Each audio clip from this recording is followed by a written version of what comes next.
Thank you, video 2.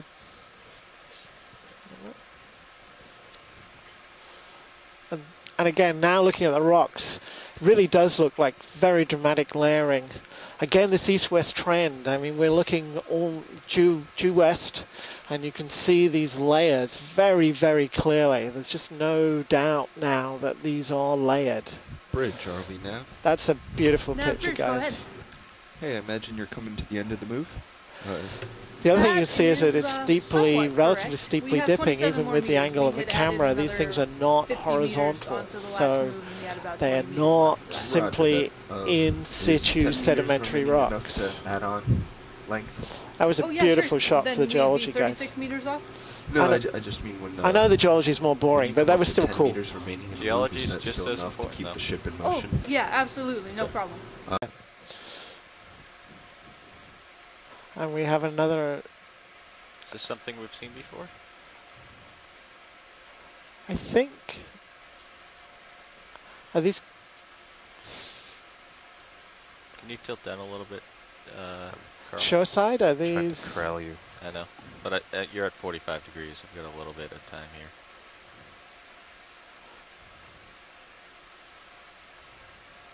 All right, I got to push on. okay, thank you guys. I'm going to make some ground here.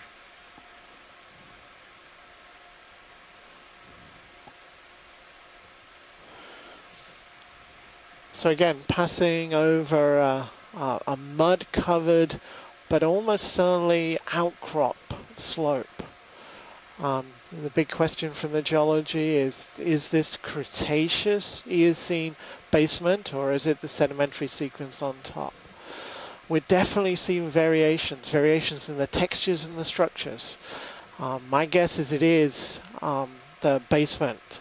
And Josh is ahead of me. Can we zoom in on that white area that... Coming right in. Again, you can see this layering, which has been conspicuous for the last part of the dive. In this case, dipping from the top of the screen to the bottom right. But is the white stuff giving us, for the first time, a look into the interior of the rock? We'll see.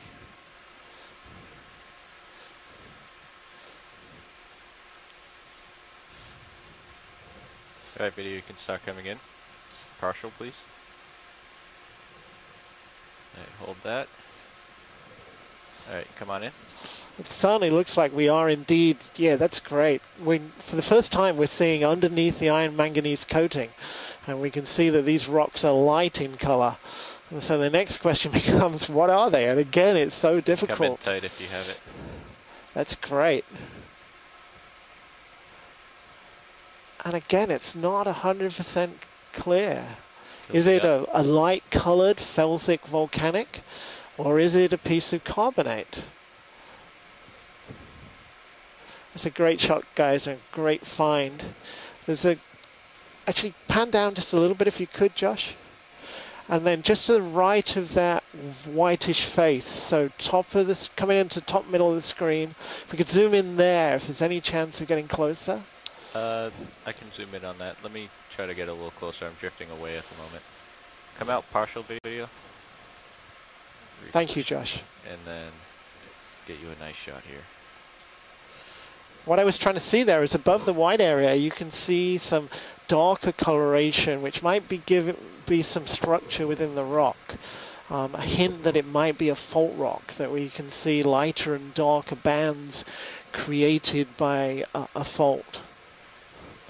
Again, as we come in, video, come on in. You can clearly see this layering. And so, yeah, just pan slightly to the right and down a bit, if that's okay. So yeah, I was looking at the contact between the white stuff and the stuff immediately to its right. It's hard. It really is hard. But it does look complicated. You can see that there's a very nice white area in the middle, and then there's two like seams that are going up either side of it, which might indicate that actually we're looking at some sort of faulted rock, which again would put us in the basement rather than in the carbonates. We only have a couple more seconds here. That's great. Thank you, Josh. Thank you, team. That was great. And I've got to scoot. You guys are good. If I was better, I'd know what that was.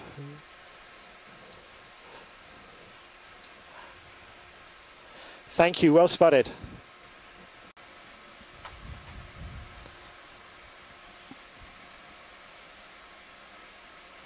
Sure. A nice little glass sponge.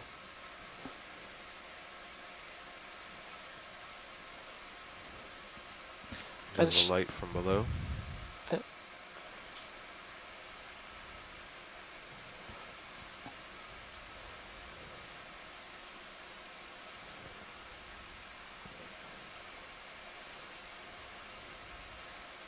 And shoreside, the stuff that's just wavering in the breeze, is that seagrass? Sure. Somebody help me out?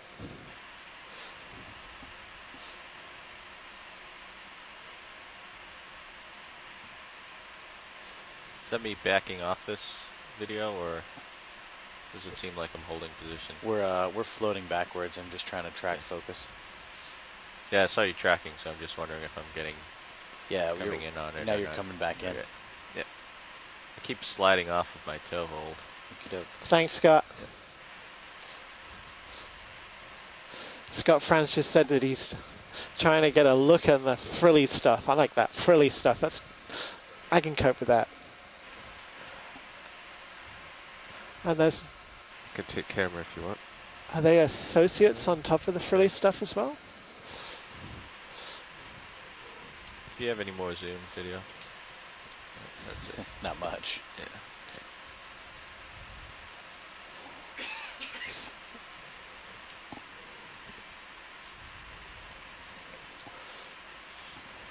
Okay, if you're happy.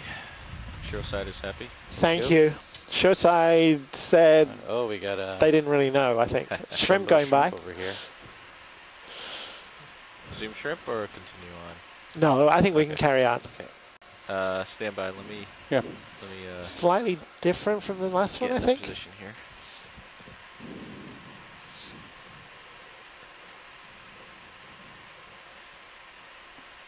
All right, come on in. Coming in.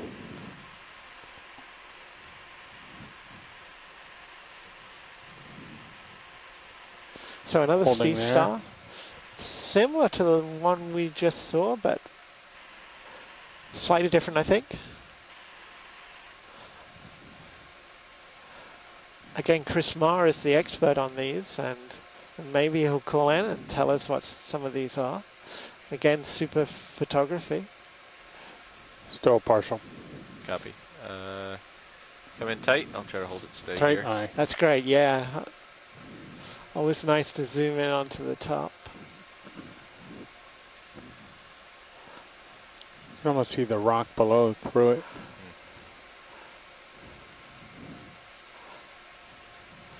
I can come out just a little bit.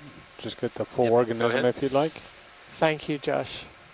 You- Josh, regards were just Hey, sent to you. You were there. called the Commodore. The Commodore? Thank you. That was Scott.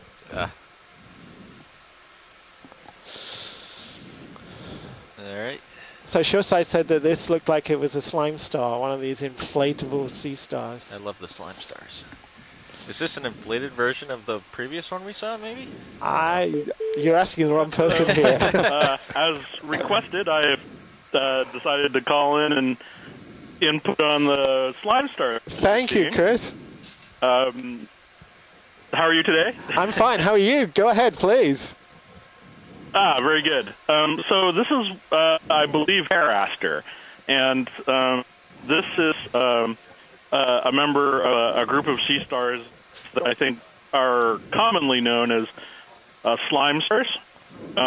They're unusual in that they produce mucus as a defense mechanism. There are shallow water species of this genus, and they've had experiments where they've put this into a tub with a bunch of other potential predators, and it emits just an astonishing amount of mucus that is usually unfavorable to attacking animals. They're further odd as the animal itself is made up of kind of an extra layer. That opening that you're seeing on top is called the osculum, and it opens into this cavity below the surface, which is kind of created by a surface. It's almost like a tent, like a circus tent, over the actual surface of the animal. So what you're seeing coming out of the sediment bottom is kind of the top of the circus tent, and what you see. What you're not seeing is the actual surface of the animal is below it. Pilot, my camera's So, and if you were to pick this up, it's usually very decalcified. The top is usually very soft. There's a lot of there's a thin membrane covering it.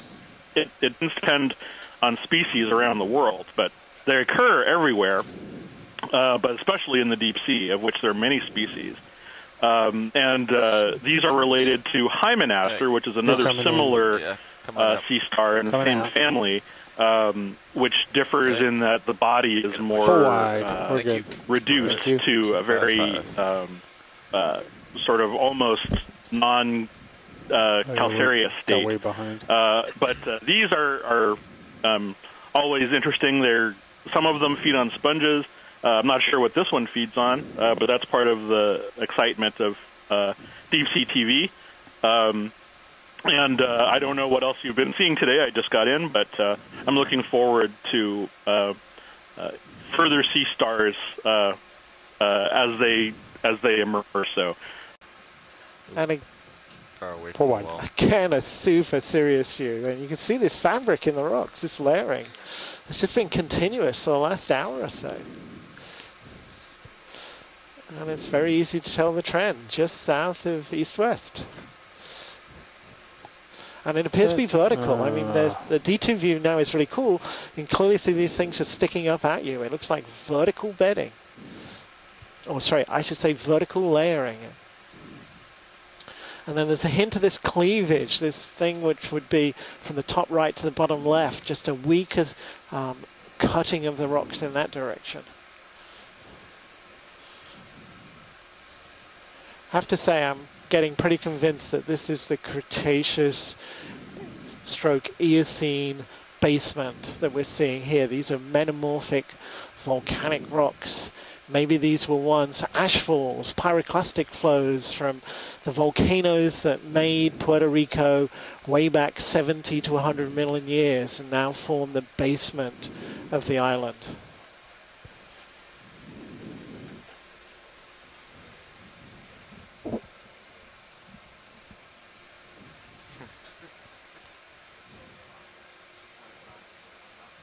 There's a fish up here.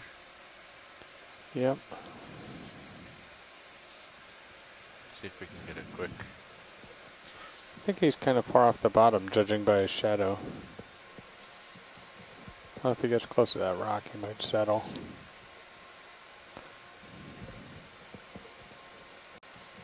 Well, if he gets close to that rock, he might settle.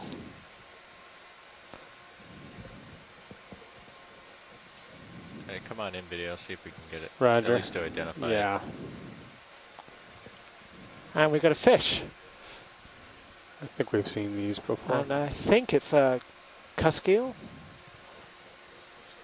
And there he goes. Yeah, coming up.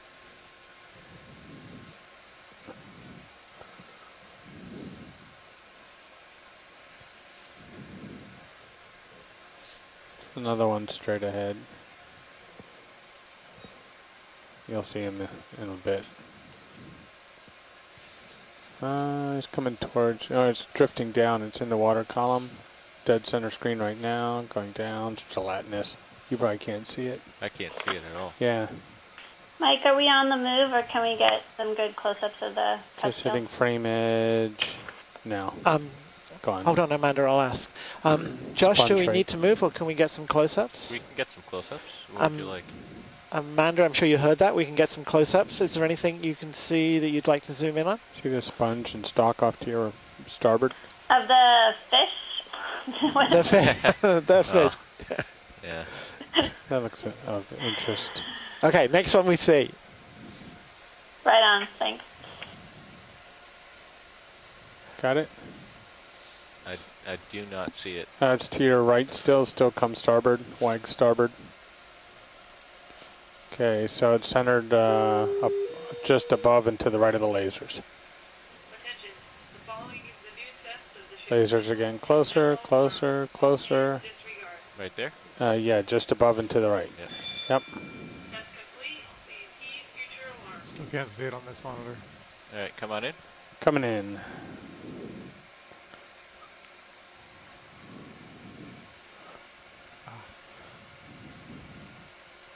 So a sponge on the right. If you have any more, you can come in. Is that a Yeah. sponge or a... Yeah, it's a sponge. I think that's a sponge. A Got little little hairs on it. Yeah. And I think there's a couple, and bits of Stand by. sargassum, I'm guessing. Yeah. I saw some things waving in the breeze, so some of Oh this yeah, you can material see on the on the left top is sticking surface. up. That's really nice.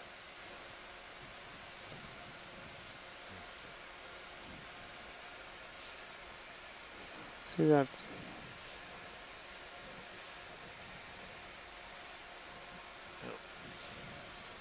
Yeah, those little extensions come Again, lots are of all over pteropod the shells in the organism. sediment. Yeah.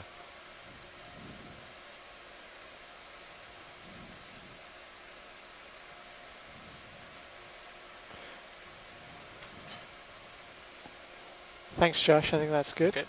Coming out. Come on up. How was lunch? It was Looking at good. you at 60 degrees. I had a turkey sandwich. And I, of course, when I came back into the lab next door, I heard Chris Ma on the phone. Yeah, we had a really exciting time. We saw all these wonderful starfish. There's something rare? I don't think so. Oh, okay. Nav bridge? We saw a couple of different Bridge nav? starfishes. Yes, we're about 13 meters from the Not end. sure Would what you that Give us a little info. Well, I think he just tuned in, and I'd been saying a couple of times, if you want to give us a call, that would be great, and he did. Zoom center on Thank the you, Chris. Fish. I think it's a fish. Yep. Yeah. Eel or something.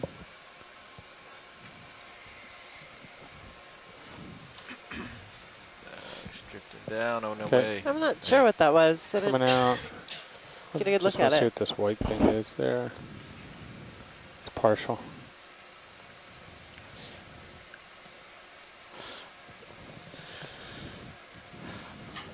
Right, come on in.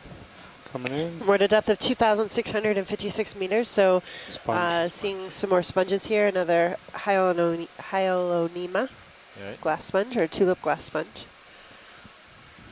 Any other interesting finds while I was gone? Just still the same amount of colonization of sponges, and It was fascinating. We saw amazing things when you weren't here. I'm sure I'd step out and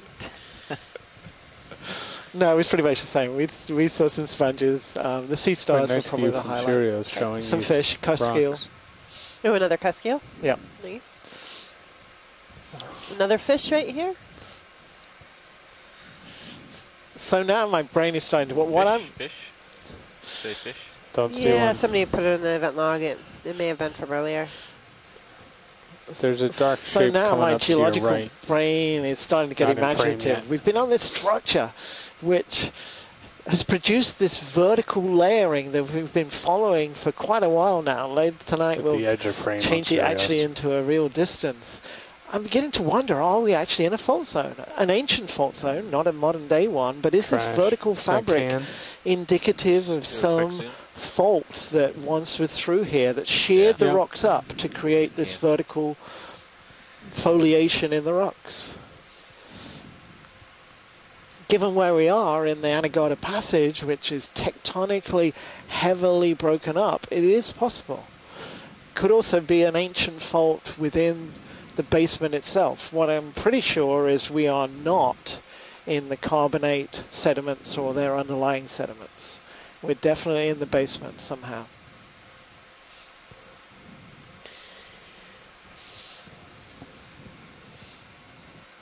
So it looks like I'm just looking at Twitter. starting to You get saw old. There's some a really cool. You dark saw a really object. cool It's a purple sea star holothurian. too, and a new holothurian, a pink one. That's exciting. Video, come on in. Coming in. Yep, something new Holding. yet. Let me see. I know I've seen a picture of this in a recent paper that just came out about the holothurians in the Gulf of Mexico. Yeah, stand by. At least the genus. Look it up here in a minute. Can you go back in? Oh, you are in. Right, come on in. Coming in. That's a full zoom, full focus. Let's get something on him. We've got a parasite here at this end. Oh yeah, there's a little Polychaete. crustacean there. Or a polychaete. Coming out a little Yeah, bit. good call, polychaete. Copy. And it looks like possibly another Holding there. benthiditis. There we go, that's whole organism. A little bit wider.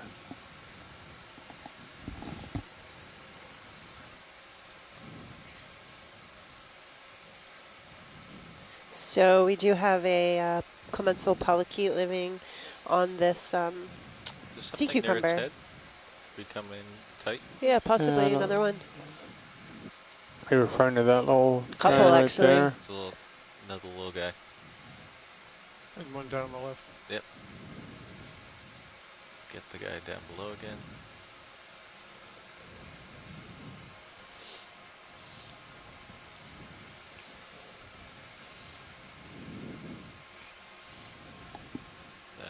This current's pushing me down and off Down. the wall. And come out. Alright, Nice. Great, thank you. I gotta push ahead a little bit. Gone ahead. This looks like a stalk to It's something. either the fourth or fifth Yes. species of holothurian that we Just a have quick seen zoom on today. this. Ah, great. Looks like a dead coral skeleton. Do you have any more? See the hold fast. Yep.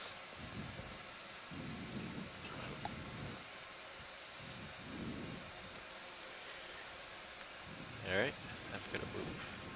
Coming out. Full wide.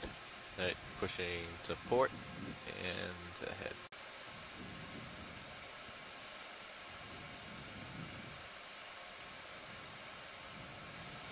Come on in. Is that a trash bag? Looks like it. Yeah. I think it's from the family Hefty. Yeah, I have noticed a lot of trash here today. Several rusted out cans. Alright. This piece of plastic.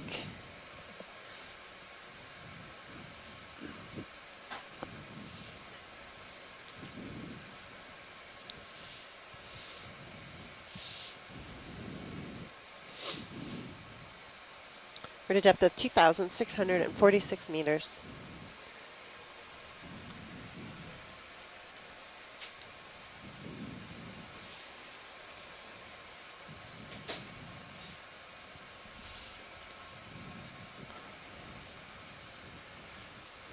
So I'm just looking at the overall bathymetry of Exocet Seamount while I sit here, and if there is a structural trend in there, it's very much northeast, southwest.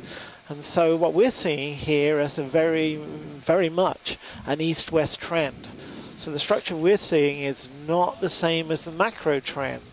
And I think that's another piece of evidence that what we're looking at here is structure within the basement. I'm getting more and more convinced, getting to the stage where I'd wager money on it, that we are in basement rocks here. These are the rocks that form the core of Puerto Rico. These are older, Cretaceous to Eocene, something like 30 to 100 million years old, volcanic rocks, metavolcanic rocks that have been metamorphosed. On the right. And the structure that we've been following for over an hour now may well be some ancient paleo fault within the metamorphic series. So we were just chatting in the event log about, a bit surprised that there are not more corals and sponges colonizing the hard substrates here. Now we're at a depth of 2637 meters, and some of the work that we've done in other areas, such as the Gulf of Mexico or on seamounts off of the northeast U.S. in similar depth ranges, we have seen quite a bit more attached fauna on the hard substrates, including different species of corals, and sponges have been fairly common as well. And we're just talking about, not really sure the reasons why. And those are some, questions that we have. And this exploration allows us to start asking those questions. And the temperature here is 4.0 degrees. Dissolved oxygen is pretty high. It's 7.4 milligrams per liter. So, yeah, just interesting observation.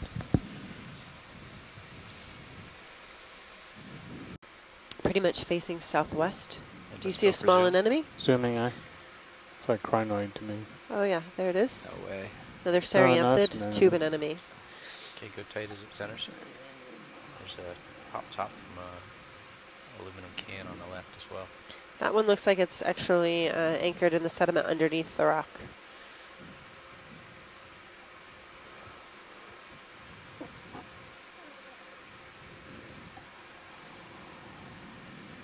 Stabilizing.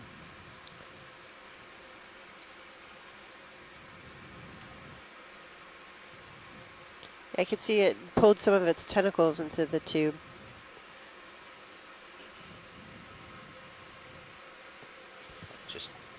I just touched down. It's probably when you saw it. When you touched down? Yeah. Probably felt the vibration. Thud. The thud of the ROV. 300 pounds of ROV tapping the bottom a meter away. Is that the in-water weight? That's the mass. Which, right, inertial force is a function of the mass of an object. You see a nice pile of pteropod shells. I feel you drifting away. Okay, yeah, I'm not that's great. I Thank get you. In the groove here, Ed. Sorry. And come out if it's come helpful. Out partial. I just want to. There's a aluminum. There's a bottle to the right of a can here. I think I see it Oh, yeah. over left in that little chute. Yeah. Yeah. What is that? That's a aluminum pop top. Just above lasers right now. That's like 1970s vintage Pop can. pop can. Where are you looking? Goes Center? Just Yeah. above the lasers. Just Oh, Yeah, okay. it's the ring Oh, I see. out of one. We're dating ourselves.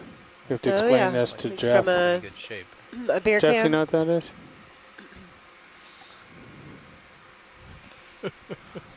That one's not steel. No comment.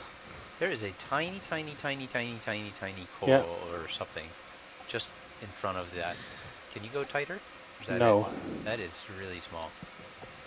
I'm oh, backing waving, out. waving in the wind. Oh, I Yep, see. Yep, yep. I'll try to get a little bit closer.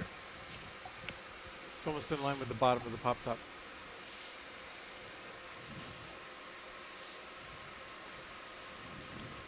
Pilot's going to tell me it's time to move any second now. Got nothing out of me. I don't think we're going to be able to No. resolve that. I mean, we're yeah, let's go trying to light. use binoculars to look through a microscope. Yeah, so small. Not sure I caught that, Ed. How was that? Shift change. Okay, Roger.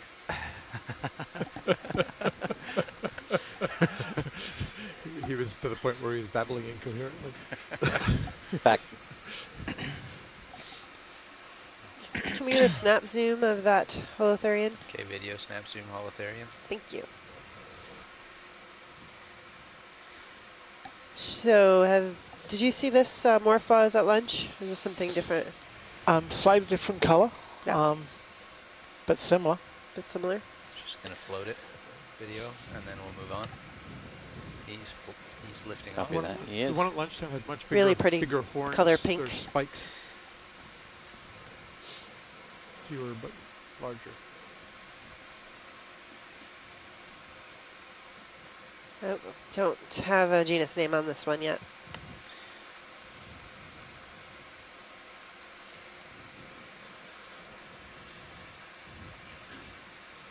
Can we go? Or are you still studying? Oh, we're good, thanks. Okay, video. I'm going to scoot out in front. Full wide? It's a bowl or something. As long as we Oh, a don't piece go of SS. trash. I'm seeing now. Take camera, please. Yep. That's trash, yeah. Yeah.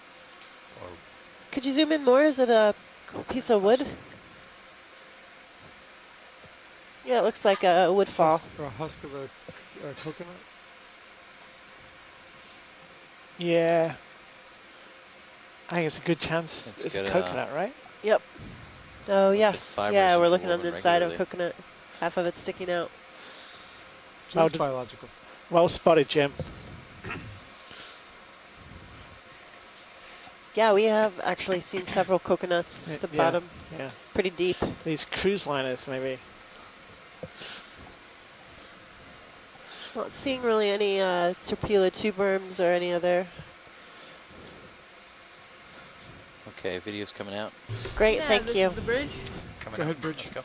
Yeah, we have about. I should 13 explain meters to the left. viewers Would that you if like you to go hear for another occasional 50? sniggers, Yes, it's please. Okay, because we've got a coming up. pesky cameraman today. Fotógrafo excepcional. So I think we have a Phragastera brisingid. Possibly. Still got my camera. I'll just let you do it Up a little. a little, and we can go in, Jared, when you're ready. Coming in. I'll try to rocket left. Yeah, 9-armed brisingid sea star here. First brisingid for the day. Two look freshly grown in. Not shorter than the rest. What is on the left? Is that a hydroid? Yeah, I'm gonna go for a full zoom. Really beautiful, bright Yeah, orange those are the central arms we were disc. talking about, Jeff. So we have seen several other They chinoderms do look today, smaller. including the holothurians and other types of sea stars, the hymenaster, and She wants some of this, maybe. Or no? Ashley, can you tell us in video what you want to see? oh, this is perfect. Thanks. We're good. There's some hydroids around on the rock. Okay. I'm good when you and video are good. Coming out on video.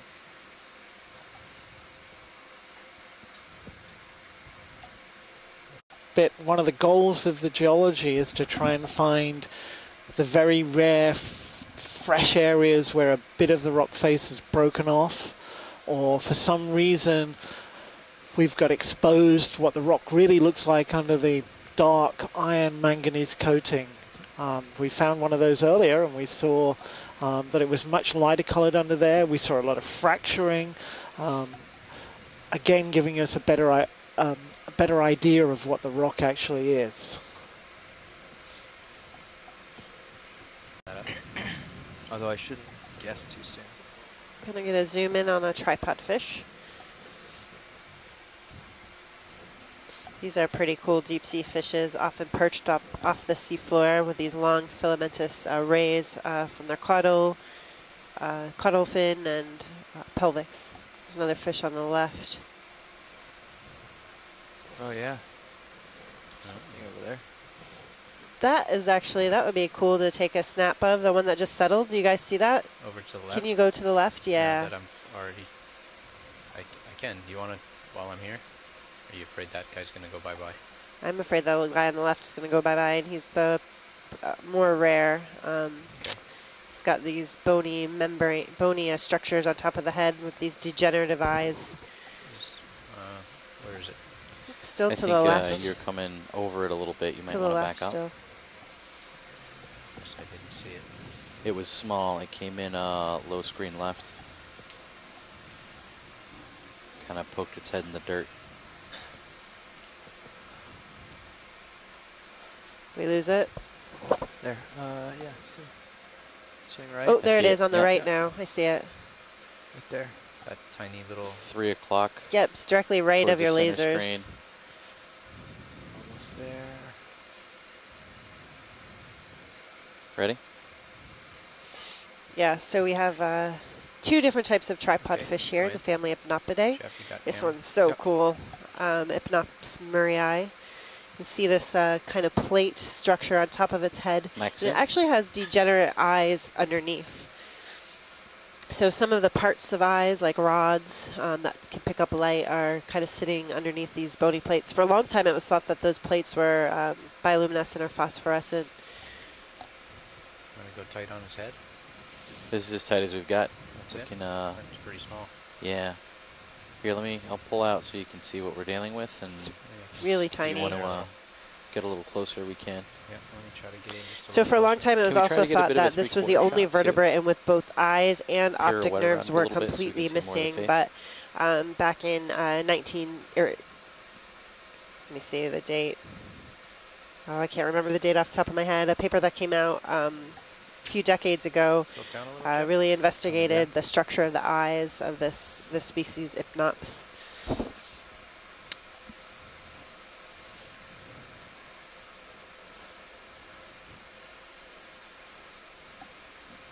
Okay. I'll center that. Go on in. Going in? So yeah, the species does have Full optical nerves, and its eyes are degenerate. And he just turned away from Of course. They have rudimentary eye muscles.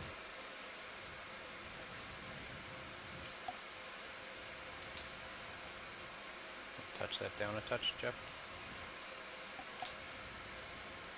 Thanks. Yep, Ipnops murray. That's it? That's all you have video? That's full zoom.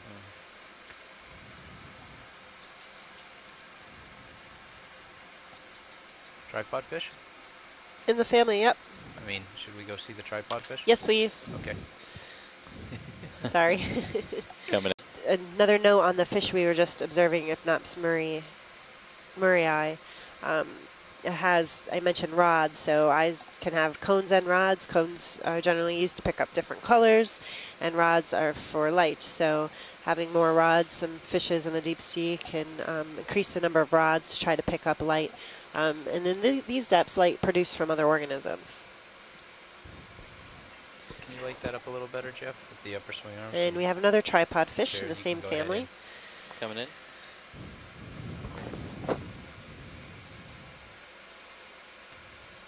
Right, so you can see here these long rays extending out from the Hold full pectoral shot fins. for a minute, and then I'll sneak in.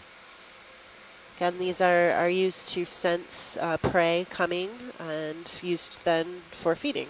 And there's diminutive eyes on the tripod fish, and I believe there's what we call a subcaudal notch on the caudal fin, which will help ID this to species.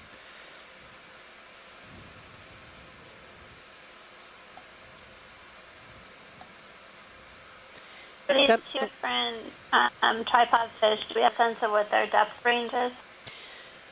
Yeah, so Ipnops murray can occur a little deeper, and we have seen at least two other Bathypterois on seamounts in this area. This one, it's interesting because this one looks to be deeper than the other two that we've observed on Conrad and Dog seamount. So it looks like these tripod fish are really kind of segregating by depth, and so some species are more abundant in certain depth ranges. So this one, Bathypterois finax, I think we have observed deeper depths along this expedition as well, in some of the first dives we conducted, I believe, in the Mona Canyon. Shall we? So you can see that subcaudal notch really well. Yeah. Diagnostic of the species. Coming in. Great, thank you guys. Again, we can see this fabric. It just keeps going on and going. From seeing the mic, but we haven't been able to examine these depths of seamount in this region before, so it's been incredible to get this perspective. And I mean, we did see that cup coral, relatively early on in the dive, and we hadn't examined, below 2,200 meters on the other seamounts, so don't have a good understanding of the depth distribution of a number of the different coral taxa that we've been following. Yeah, absolutely. And picking up different things at this deep depth in terms of the fish community as well, compared to the other seamounts, Conrad and Dog. Does Shore have in seeing our video? Depends on where they're watching. If they're at an ECC, the delay should only be around 2 seconds. At most 4. And that goes for anyone watching the I'm not Wowza seeing originated science feed as well. As for Can we YouTube, move that on? lag can be 10 to 30. Another holothurian, And that's just so the nature As of it is a rock, CDN so I would just content distribution Okay. network. I'll shout out if I see it. okay, thanks. is. So we have another One swimming of the reasons we holothurian go here. through the Still haven't extra effort nailed to the send genus name on multicast this off of the ship, so all species, the but ECCs can receive very the, common, multicast feed particularly at these depths and deeper. without the use of In the the Mono CDN. Canyon area and the Guayania Canyon, we observed several of those swimming holothurians. Broad depth range. Teach us. Happy to.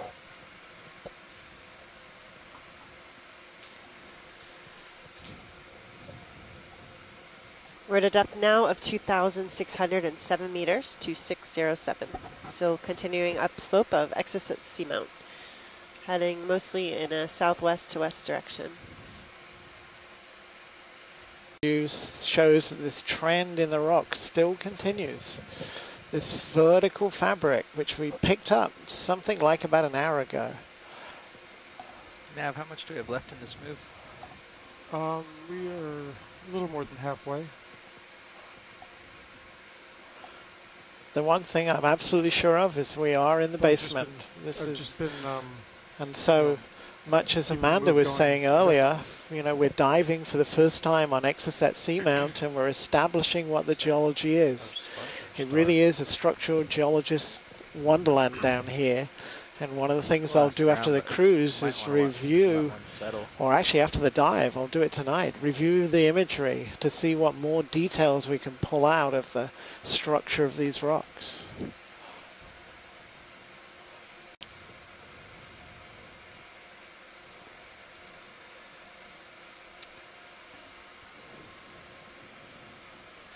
So all of these rocks that we're seeing now aren't actually, are they loose? They've fallen from above? No, I think it's real outcrop poking through. Sirius, I think, gives the clue. Consistently in the Sirius view, you can see a fabric that's very steep from the top right down to the bottom. Yep. If they were loose rocks, they wouldn't show you that. Okay. And so my guess is, because you know, for most of that time, it really looks like, and you can kind of see it in the D2 view, that this layering is vertical. And if it's vertical, it's maybe giving you a good clue that, in fact, it's maybe an ancient structure, an ancient fault structure. Okay. These rocks were sheared into parallelism, and you're seeing this vertical fabric.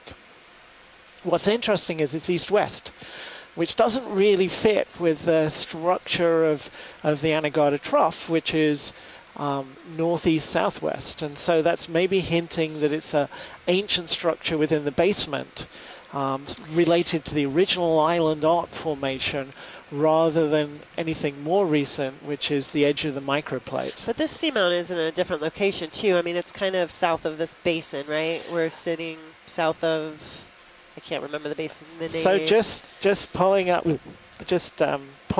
the overall bathymetry, we're here. So we're like a little between two basins.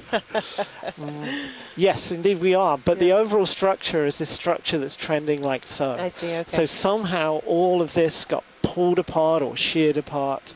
And so the more recent fabrics we might expect to be going northeast, southwest.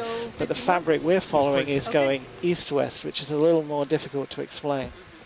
With the system, this dual body system we have the ROV Deep Discoverer, the D2, and it's attached by tether about 20 to 30 meters to the Sirius second vehicle, which has got lighting on it and cameras, and it can watch the D2. And it's also attached to the ship, to the ship's wire, so it can take the movement of the ship, the heave of the ship.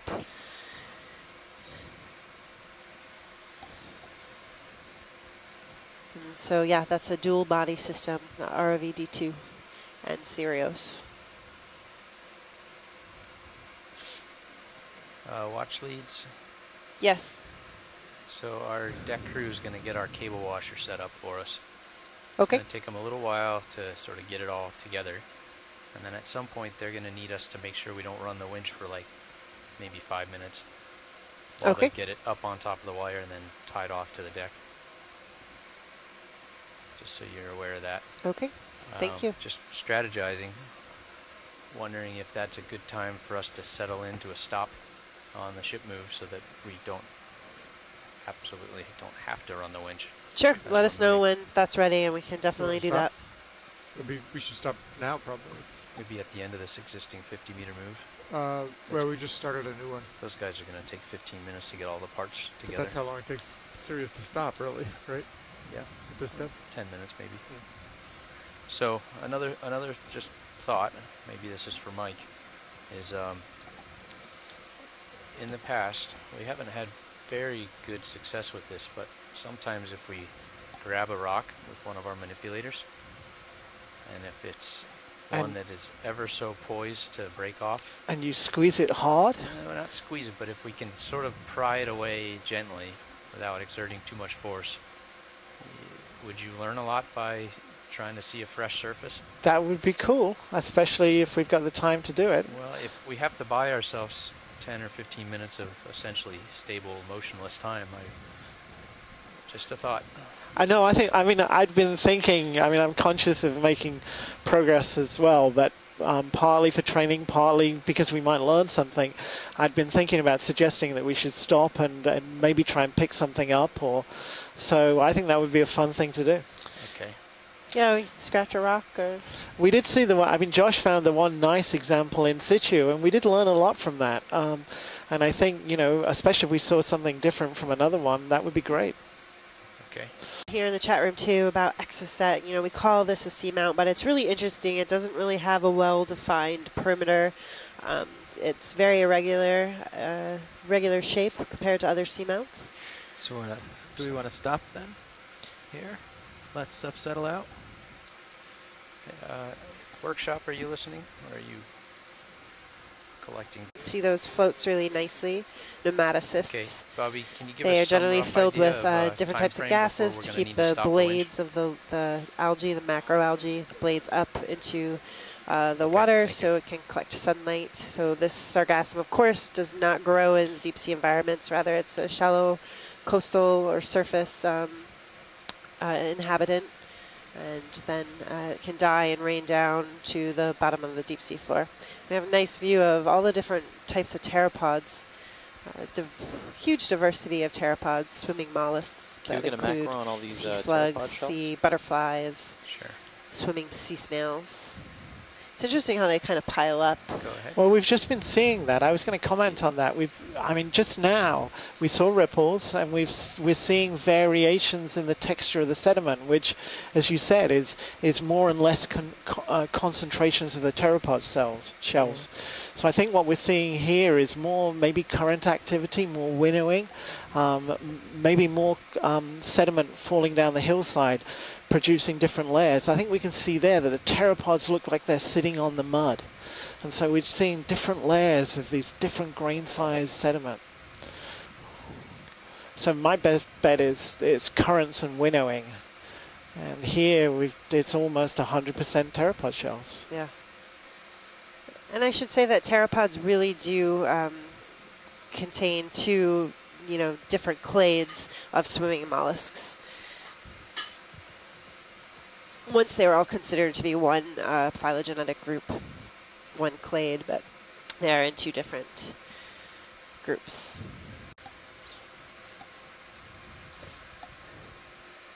So again, the D2 view, the perfect east-west strike of these rocks. Sirius shows it as well. As D2 comes around, D2 is now facing directly east-west.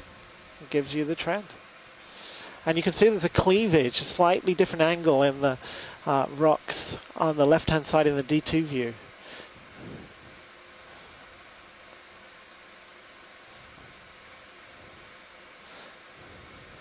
So I'm excited, coming back to what Amanda says. I don't think there's been an ROV dive on Exocet, and we are establishing for the first time what Exocet is made of. It's made of the Cretaceous Eocene basement arc rocks.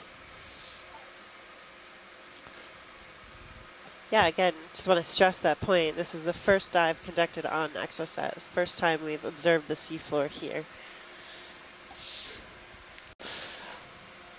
Exocet Seamount for something like the last hour and a half. Bag? I was hoping it was some kind of huge fly trap or sponge, yeah. And the Big Sirius piece view, of it looked promising.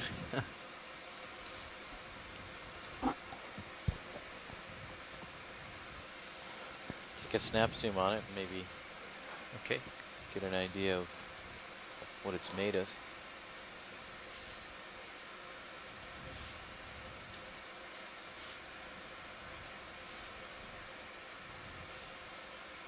Plastic. Yes, plastic. Is it a garbage bag or a rain parka? Yeah, it does look like a poncho or There's something. stuff in it, actually. It looks like Oh, it it's is. a glass Yeah. bottle inside. Trash bag. Trash bag. Filled with trash.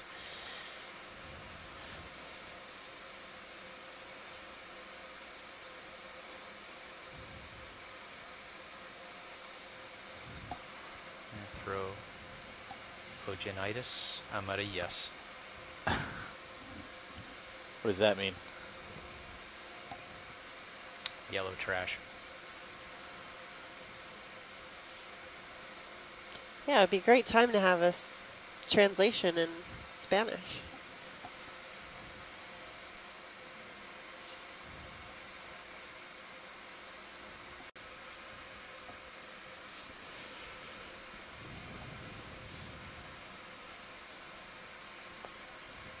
I don't hear Graciela. Yeah, Yeah. she's not online. It's up to you then, Todsky. You could say something in Spanish though, Todd. Bueno, aquí estamos buceando en la montaña submarino que se llama Exocet. Los vehículos están 2.580 metros de profundidad ahora. Estamos viendo varias formas geológicas y poca forma biológica hoy día. Varias esponjas, pocos peces. Y los vehículos andando arriba hacia la meta es 2.300 metros, si podamos cumplirlo en la hora que tenemos. El plan es llegar a la superficie y recoger los vehículos a las 4 media horas en la tarde, tiempo del este Atlántico.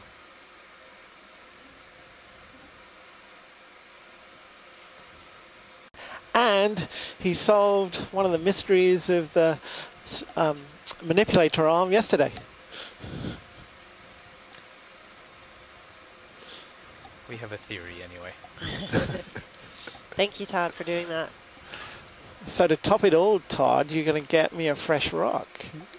Jeff is co-pilot is going to manhandle the manipulator here Ah, in a the few co- moments. And See Bobby out on deck. Time to stop the ship. Passing by another pink holothurian. I don't know. They need they're going to be a little bit. Okay. And once they're set up, they could probably do with a 5-minute cool down break before. Yeah. I hate to sit around waiting for them. They can wait.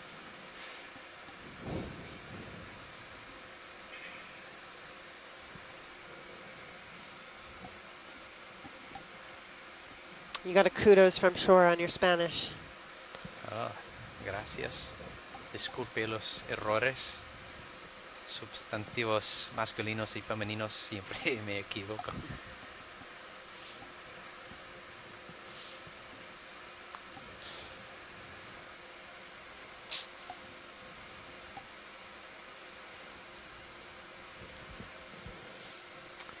Is that a sea star? No, just in the sediment. That's a Wow. star-shaped piece of sediment. Yeah. It's very impressive. Yeah, maybe there was a starfish there at one point. There's something. Something there. What is lower, that? a little bit right. So we're at a depth of 2,571 meters.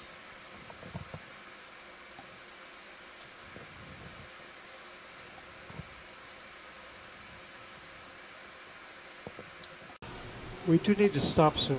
But yeah, why don't you give it us another 50 meters and then we'll probably stop during that 50 Okay, meters. copy that. I'll put in another 50 and then I'll check in with you again. Thank you. Thank you.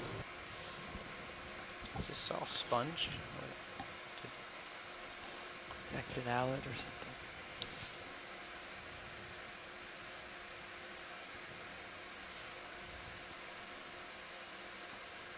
Shall we move along, watch lead? Yeah, let's keep moving.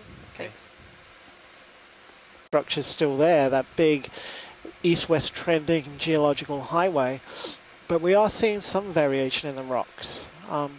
Again, that's not to be, it's not a surprise. I think the highway is a major feature which might cut several different rock types. And so the individual rock types give you the slightly different textures, but the big east-west trending feature still shines through. Can you pan to the right, pilot? Is there a sea star or something on the rock? Coming up by your lasers, right there.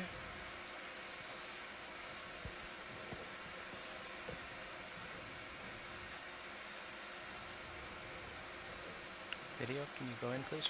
Partial zoom. Yes. Yeah. Good eye. Let me circle around a little. Good eye, Art. Thank you. Video. Come wide. Pirouette around, and I'll park it.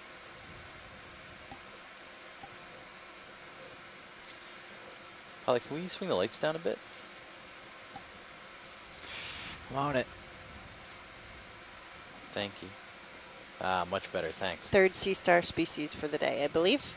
We've kicked up a little bit of sediment. Hopefully that'll settle as we settle.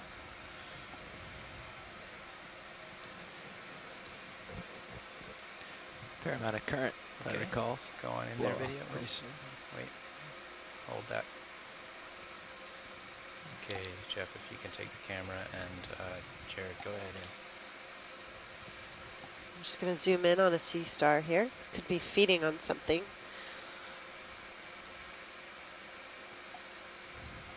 Max zoom, and let me crush the blacks a bit. It's hard to tell from this angle. Get rid of some of that sediment.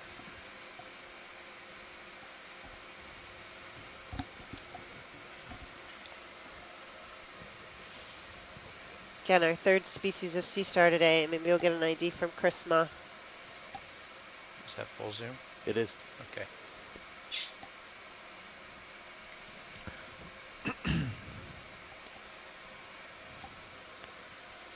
It's great, guys. Before we leave here, on the rock above and to the right of this sea star, there's a whip something. When you're ready, I guess we'll go partial and tilt up to it. Or is it? Let's see. Say it was observed by shoreside. Oh, yeah. Nope, there it is.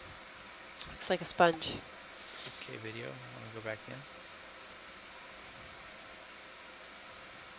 Maybe. Maybe it's a coral.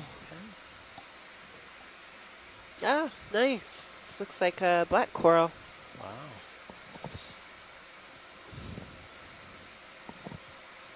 First one today. First black coral, second coral of the day. Very cool. Good eye, Scott.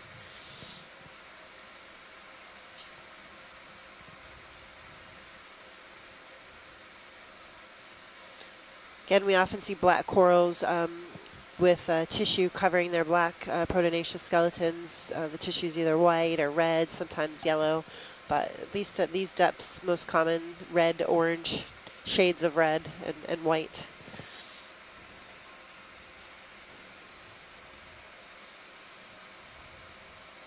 Very hard to, there's so little contrast there. Yeah. Yeah, this is where that very thin branching focus pattern assist here. comes in handy.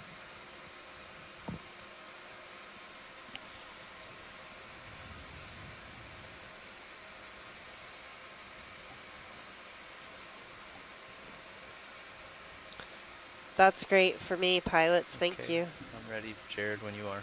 Coming out.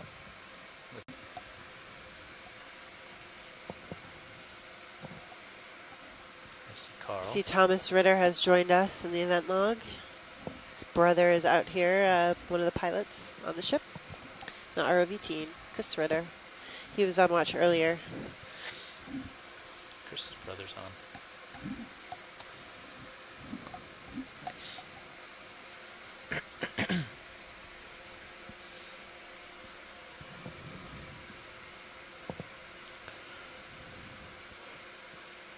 Todd, if you get a chance, just zoom in on, some of the rock, just quickly, just so we get a feel of the detailed texture. I can do that. Clearly the rock type has changed. The characteristic form and shape of the rocks is different to what we were seeing below. Again, it's hard to know what it is because it's covered by the iron manganese coating.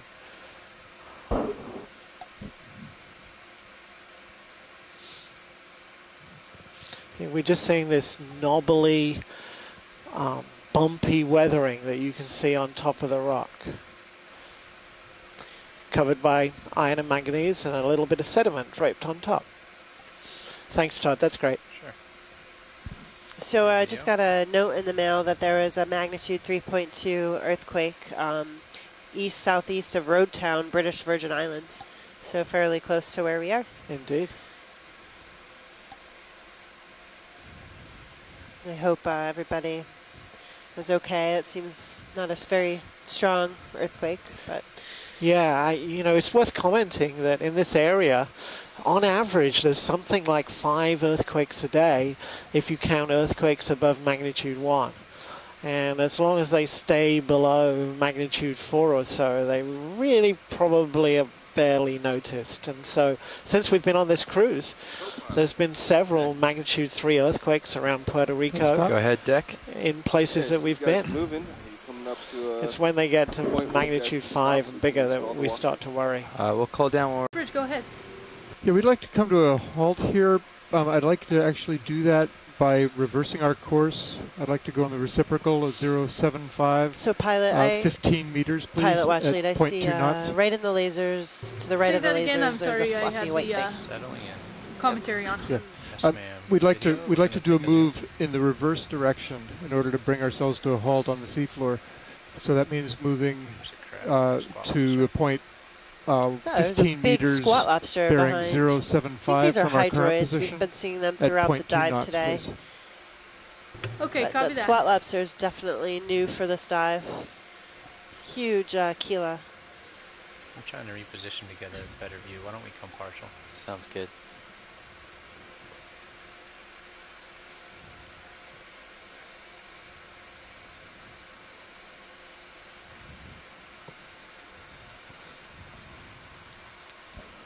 Okay, let's let that stabilize. Watch leader, we're trying to come to a halt here. Okay.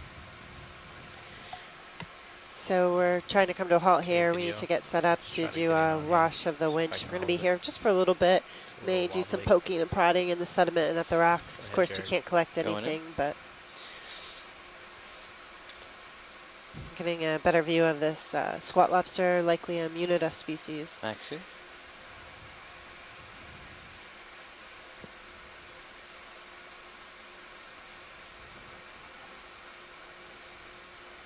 Huge chelipeds, or the pinchers. And I just want to make a comment. We saw lots of squat lobsters yesterday, several different species. They were in high abundance, all observed living on octocoral colonies. We often see different species observed on the substrates surrounding corals compared to the ones that are found living on the corals themselves. So this is another new species for this expedition. Or we haven't observed this one yet, I should say. Okay, I think we can go back in and I'll try to hold it now. Okay.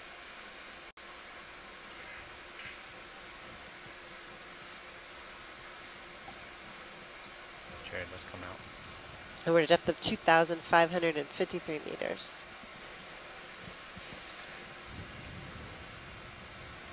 Full what? Seems so stable when you zoom Temperature out. here is still 4.0 degrees. DO, dissolved Wanna go oxygen, back in? 7.4 milligrams per liter. Sure. Just keep them in frame.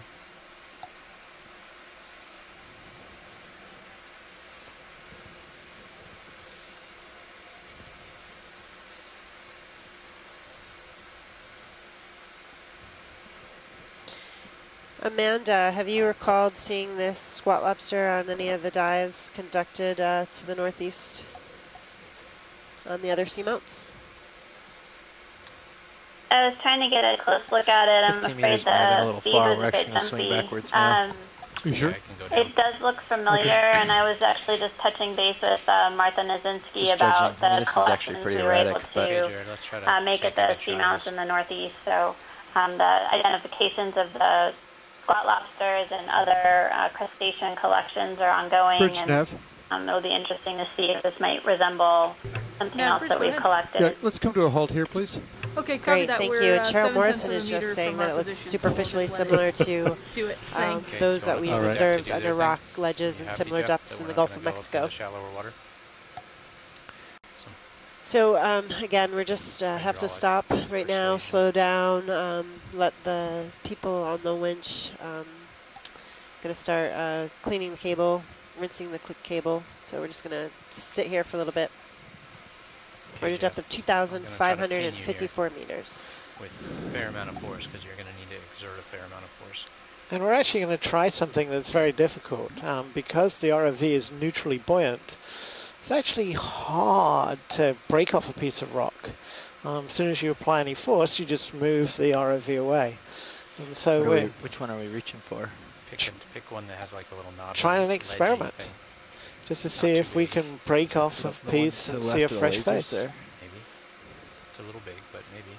Something smaller, you think? Something that'll break off, then we can... Just don't drop it. If you get a hold of it.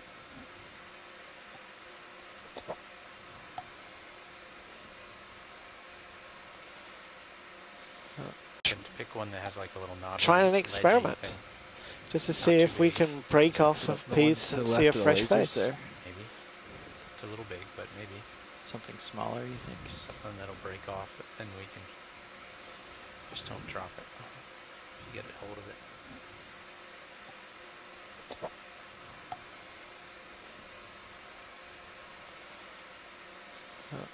Just want to point out that the Hercules required a crowbar to pull off some of these rocks, so I guess it's a little competition between the D2 and Hercules in terms of strength. Amanda throws down the challenge, guys. But Todd and I, right. but Todd and I built Hercules, so we're torn. But you're on the Okeanos at the moment, guys. One reason we're going after this with this arm is because if you yank and really beat up the other arm, there's a certain seal that will start to leak, and that's just a painful process. Do you need to get your mini Zeus up on the right screen, Jeff? Maybe. Just going for this little guy here. Do you think it's not a good knob to grab? It'd be helpful if you had a second perspective, maybe. I was looking at my nip cam. All right. Yeah. Very good. I'll race this around. I like this guy better. It's right. easier to see. Good. Or easier to run. I want it. And if anybody's watching from shore, I was actually asked this question yesterday. You know, do the pilots have other views? And in fact, the pilots have multiple cameras. Having trouble picking a good one. They have at least 3 more views on top of the 2 that you might be seeing. Co-pilot, Deck. Go ahead, Deck. Yeah, we still need to make some adjustments out here, but I think you're okay to start moving if you need. Copy that, thanks. There are 10 video cameras on D2. So, Mike. So 9 video cameras on 10 actually. One of them. It'd be nice to have the Sirius view somewhere, though. Thank you, Todd. So we have the bubble cam up there. Oh yeah, okay. We can at least get a good enough. perspective on it.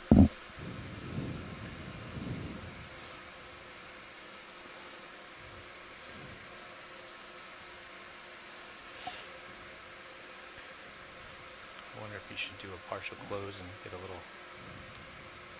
You know what I mean? Yeah. It's very hard with this little knob to get it to stay partial. On off, real slow.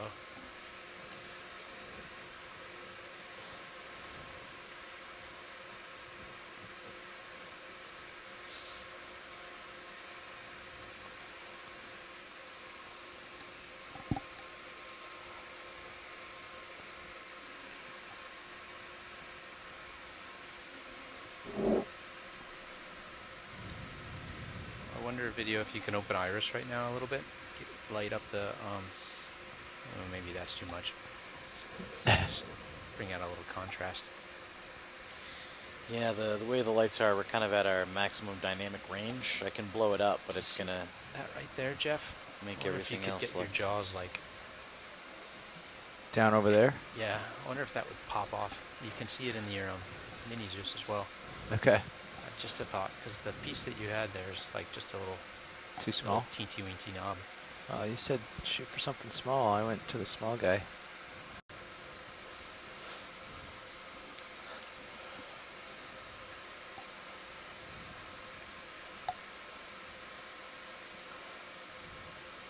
So do you guys get a furry toy if this works?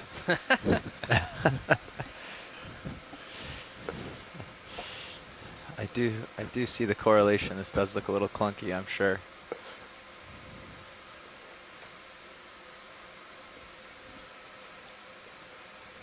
It all depends if science gets excited enough to hand us one, I guess.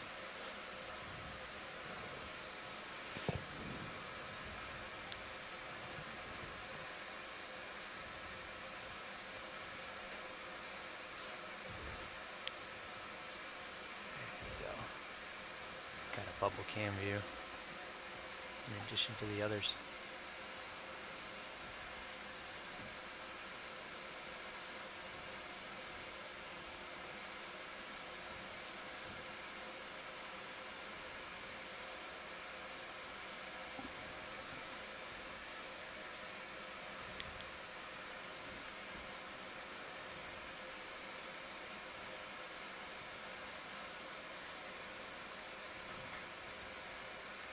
Yeah, break it. You're getting a little... Oh!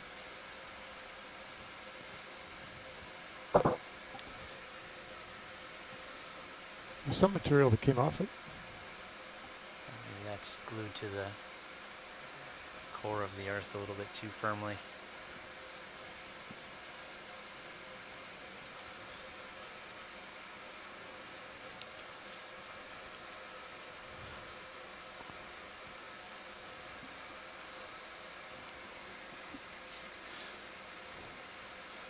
So for the folks watching on shore, this really isn't easy to do. It takes a real lot of skill and a lot of luck. We have to find exactly the right rock that will come off. That's attached enough that we can break it, as opposed to just picking up a loose rock. So what these guys are trying to do is actually very tricky.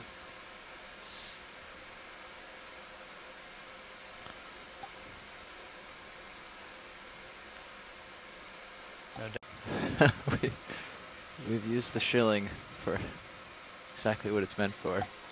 Less delicate task. Well, Mike, that says it's not basalt, right? I think that's likely. Video, if you want to zoom in on that rubble. Maybe Yeah, cool guys. you can, you're just on the edge there, you can sort of see the edge of the Well, crust. it's a good view of the hydroid. Are you laughing at me? You've had enough biology for this trip. This is Mike's turn. Always takes the biologist. Oh, goodness. Always try to steal the show. Somebody just wipe that hydroid out of the way, please. Oh, yeah, didn't mean to reach out and move that. Okay, Dustin. Guys. You can, you're just on the edge there, you can sort of see the edge of the Well, crust. it's a good view of the hydroid. Are you laughing at me? You've had enough biology for this trip. This is Mike's turn. Always takes the biologist. Oh, goodness. Always try to steal the show. Somebody just wipe that hydroid out of the way, please. Oh, yeah, didn't mean to reach out and move that. Okay, dust is starting to settle. So, guys, do you think that was the mud covering it, or that it was light coloured underneath? There on the left, you can see sort of pieces of it. Oh, you can see the rust. Reddish. Yeah. I mean, the other problem with all these rocks at the sea That floor was fun. is... If you miss any other rocks you want me to break, Yeah, let's... just holler. The other Get it problem out of the way. So Yes, yeah. with being at the sea floor, of course, is you're under many kilometers of water. You know. And on the whole, rocks and water don't like each other, and so the rocks get weathered and altered. And so that's another difficulty. As a geologist, you always like fresh, perfect rocks. And they're hard to find under the sea. It appears you've tuned that needle valve way down. I didn't touch it. Shoulder yaw left, or maybe we could tune it up a little, because it's really hard to move that direction.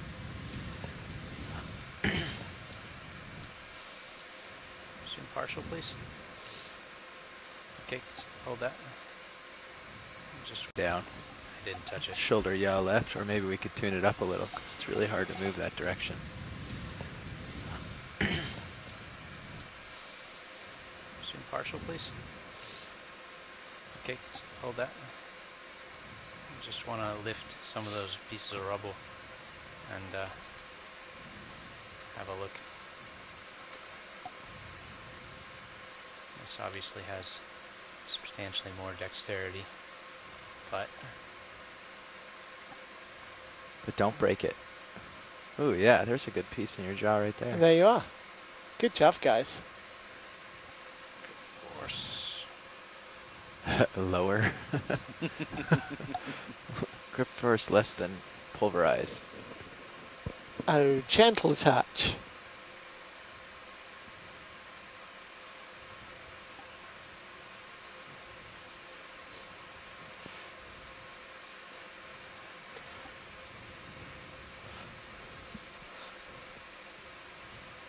Actually, I'm going to hold it right there and just let it zoom in on that. I don't suppose this is loose, is it? I'm not going to exert a lot of force. I'm just curious. Oh, yeah, it just look, crumbles. it's just crumbling, yeah. And it does look to be light in color underneath. Is this is this helpful, Mike? Why don't we zoom in on that one piece? We're just having fun. Oh, come on. You're taking all the fun. I'm digging a hole. I'm not doing a lot there. I'm just scraping the crust. We should be able to take some pictures of that now. But that's good, yeah. If we've removed the crust, that means we're seeing underneath. That's great. Here, I'll tilt. Since you're going to do all that fun I'm just stuff. putting the arm away. I think we've destroyed enough. Yank and pry too much with this guy. I just want to lift some of those pieces of rubble and have a look. This obviously has substantially more dexterity, but don't break it. Ooh, yeah, there's a good piece in your jaw right there. And there you are. Good job, guys. Good force. Lower. Grip force less than pulverize. Oh, gentle touch.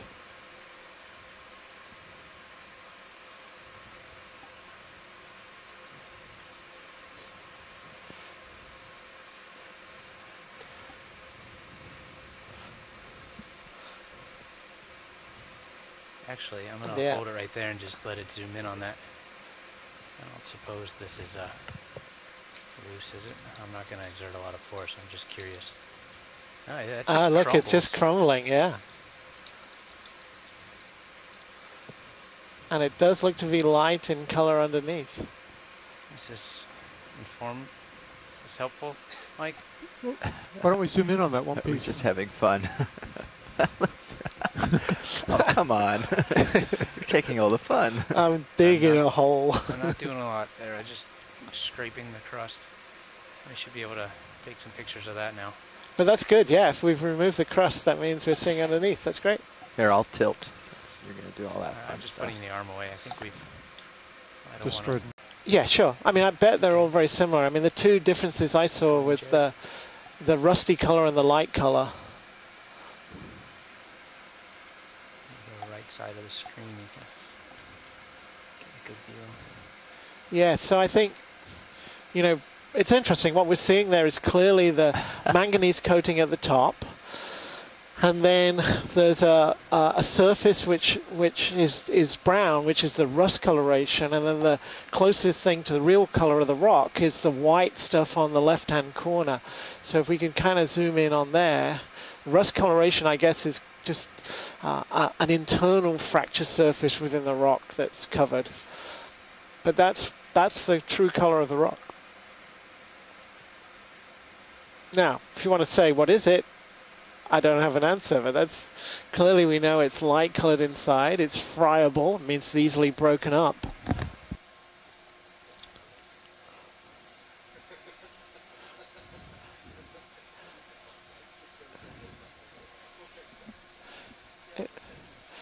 If you'd guys like to put the piece that's still stuck on the arm in the box, that would be great. Can we zoom in on this stuff above as well?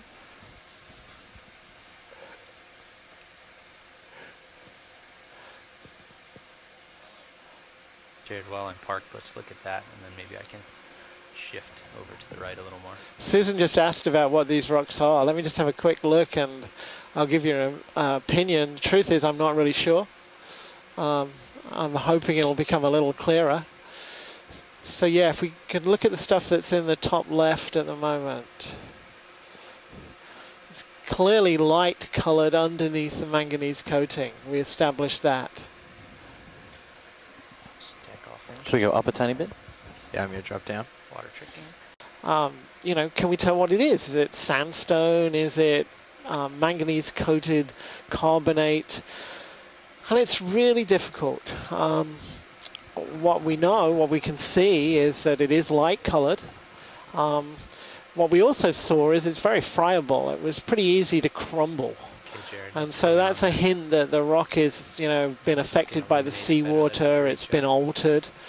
You know, so whether it is carbonate or whether it's a piece of altered volcanic rock, I think it's going to be really hard to say. I mean, what we're hoping is, you know, maybe we can see some critical feature like grain size or something.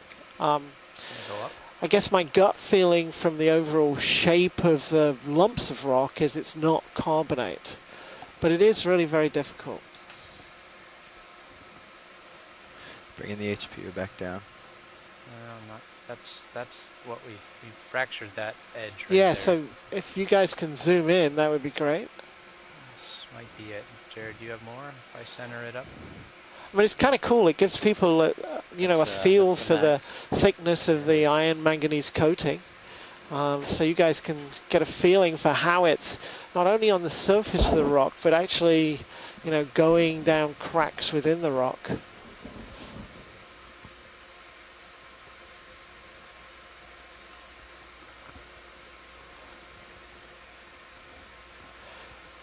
Again, it's very hard. I'm going to say it doesn't look like carbonate to me. It looks like an altered rock that's been altered because of contact with the seawater. Beyond that, I'd like to say that I think it's a altered volcanic rock because that kind of fits, but I'm not sure.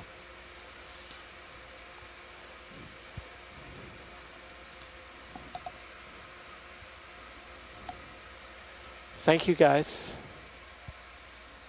Chris, you don't need a crowbar. You can do it with your arms.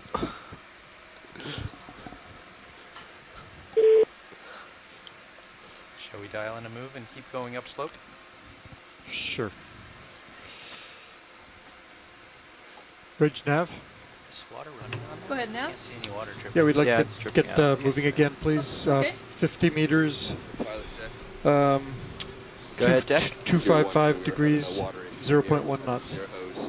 But now we Okay, have copy that. Okay, 50 great. meters, We 255 see at it 0.1 dripping. knot. Yeah, it just started. So Susan, did that help? I'm just reading your event log at the moment. Is this something of interest, Andrea, or is this more of the same? If we do a snap zoom here, video please.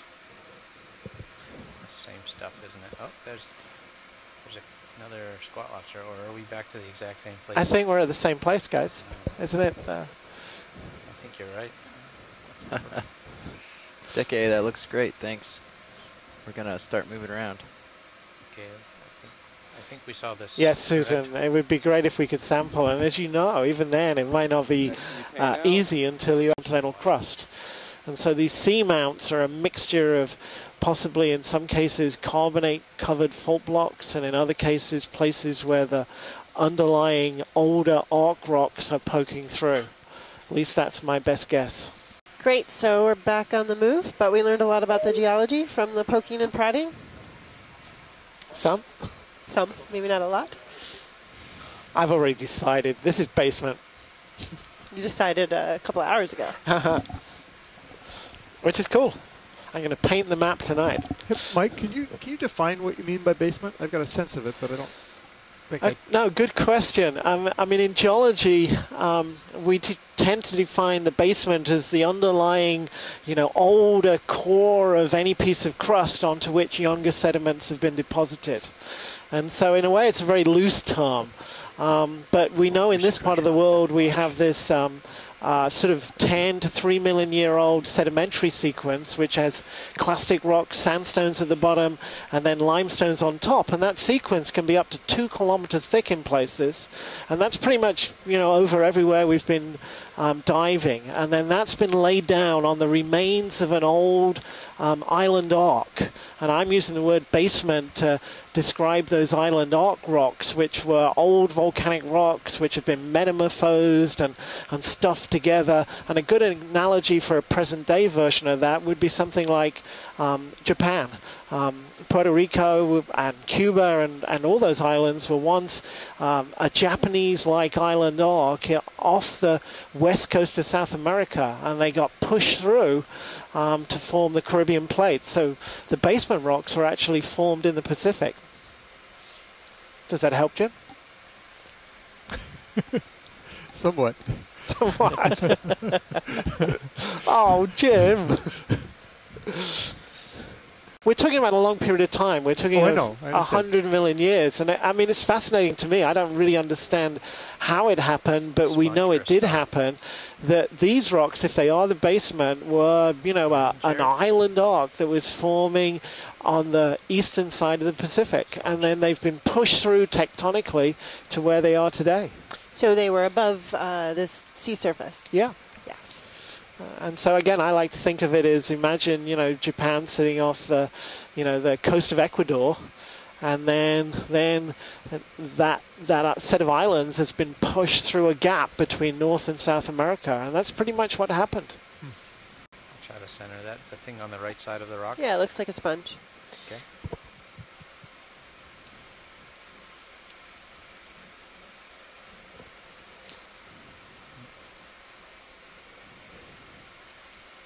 Okay, thank you. You're welcome. Do you agree with that, Jeff? So we're at a depth of 2,544 meters. We're facing southwest, moving up the slope again, hopefully to get to a depth of about 2,300 meters or so. And I think we have about an hour and a half more left in the dive at least. Double check that with Nav. Let me do a quick calc. Thank you.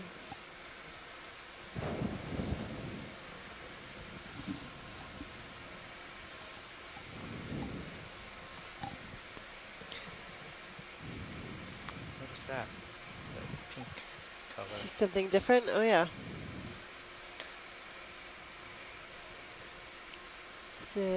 What is it? It's kind of crustacean. Ready? Stand by. Half buried.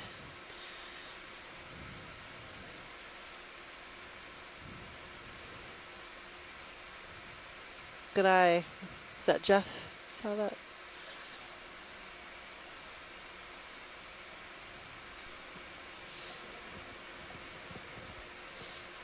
What is that? I don't know. Could be an isopod or maybe a blind lobster. It's big. Polychelid, I think maybe is the group. Okay, Jared. Yep, I think that's what it is. Take my camera, Jeff. Yep. Please, pretty please. Is it? I'm assuming it's not alive. Doesn't look like it. Looks like it's probably a molt. Yeah, we have a little more than an hour and a half. So I believe this is in the family Polychelidae, which are known as blind benthic lobsters. Well, not true lobsters.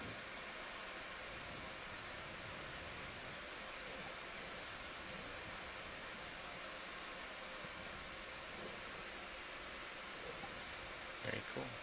But I'm not positive yet. Can we? Okay, so those are the cheilopeds or the pinchers on either side.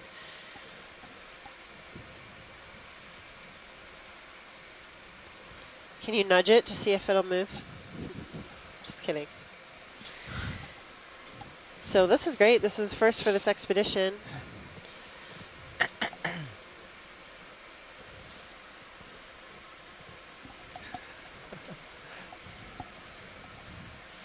So I know some past cruises that I've been on, we have collected these, at least in the Gulf of Mexico. They're often seen at really deep depths. Somebody just joined us. Hey, Andrea, it's just Amanda. I had to jump off. Great, and somebody just noted that, you know, the legs were likely folded, so they were very long. The pinchers, I mean, were extremely long, probably double the length of the body. Okay, copy that. So have we seen much biology in the past half hour? Not so much, but a couple new interesting things today. Just saw that blind lobster. That was pretty cool. And we did see a sea star a little while ago. But all the rocks have been fairly barren, no obvious sessile-attached fauna. Some small sponges. Only 2 corals today during the whole day.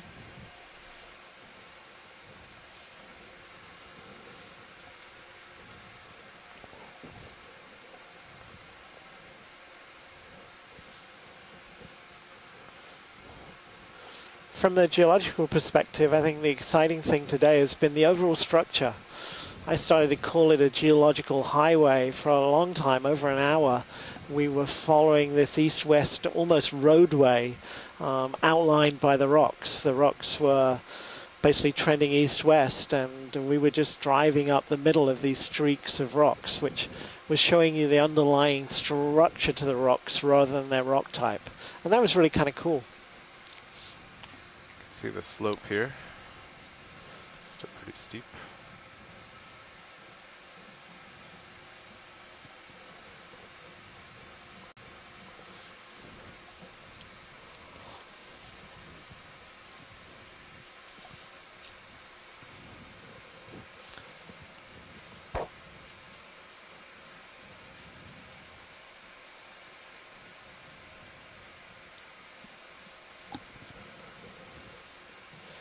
I think there's a lot of work that can be done with the imagery when we get it from both the videos and the stills, looking at the details, angular relationships between the different structures we were seeing in the rocks. And I think we might be able to piece together a nice story when we do that. So we're not going up the current slope now, we're going about 45 degrees to it looks like. Yeah. Look at the Sirius yeah, up into the sonar. left. Yeah, that fits. That's. Would that be helpful? Or what would you do? Would you add them to a bathymetric map? And I think the fascinating pictures were the Sirius pictures because they just yeah. give you a bigger field of view. And if you were lucky enough to be able to mosaic them together to get an even bigger view, then you could start to draw lines on there between the boundaries of the different types of rocks. Yeah, it's cool. Watch leader Nev? Yeah, go ahead, Nev. We're going up this face obliquely, maybe as much as 45 degrees off the steepest possible direction. We would get higher faster if we adjusted our course a bit more due west. That sounds good to me. And Mike agrees. I agree, yeah. Okay. Perpendicular to contours would be great. Okay. You want to swing my head around? It's yeah. Nev? That's basically it. Yeah. Go ahead, Nav. 5. Yeah, we'd like to adjust our bearing to 270. Why don't we do we can either 280? well, make that 280. So the blind we can lobster either that do we that just right now or observed, the wait till the end of polychelid the, lobster, I had noted just kind of that. That was the first time for me seeing that Oh, really? in It situ doesn't or matter to direct me either observation way. on the I can seafloor. I've do seen it trial now specimens, Why don't specimens you, in why don't jars, you set it, why but don't you set a nothing new on the set point seafloor. that's That 50 did look like a meters molt. from here? Not quite sure. But we just did Okay, get some copy that. confirmation back from Martha Nizinski, who's with the NOAA National Marine Fisheries Systematics Lab, and she also has seen this and collected this in the past, but that was a first for her as well, in situ. So it's pretty cool. A couple of really interesting observations today, for sure. National Marine Fisheries Center, Randy Singer, who is at Florida, I believe now, Santiago Herrera, who is coming to us from Toronto, Canada, Scott France, University of Louisiana Lafayette, Susan Schnur, and Thomas Ritter. Thank you guys so much for all your help. Yeah, thank you guys. Without you, I'd be lost anyway. Chris's brother. Andrea would be fine, but I'd be lost. Yeah, I'm not sure about that.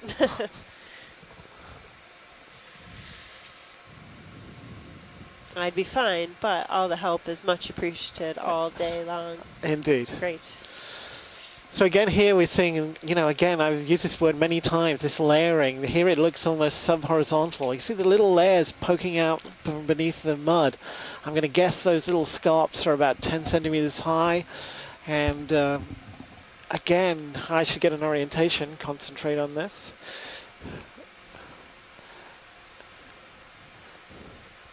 So can we rotate D2 just a little bit to your right to just so I can, yeah, perfect. Little. You'd like to line up with it? Yeah, please, Yeah. if that's possible. You need to come quite a bit around. Just the strike of the orientation of these things. So yeah, pretty much northwest, southeast. That's great. Thank you, guys. No problem. Do I hear Mini Zeus looking up? No, that. Another pink That camera holothurian. just, So this species has become more common as we have come up slope. I think the purple benthodides were a little more common deeper. Like sideways. Not as many exposed rocks were moving up slope. So yeah, a lot more sediment. And again, I was just going to jump in and say something changed there again. We clearly saw those layers. There was just a brief shot. And this is probably another edge of a layer coming in screen now. Okay. Full wide. Actually, pilot, Could can you we see actually keep what's zooming right in below on the lasers? sediment? All the like little. Here, I'll cheat out a bit. Sure. See that Just purplish want to looking confirm dot? the detritus, what that With is. the cap on it, kind of? Yeah, I see it. it's at 5 o'clock.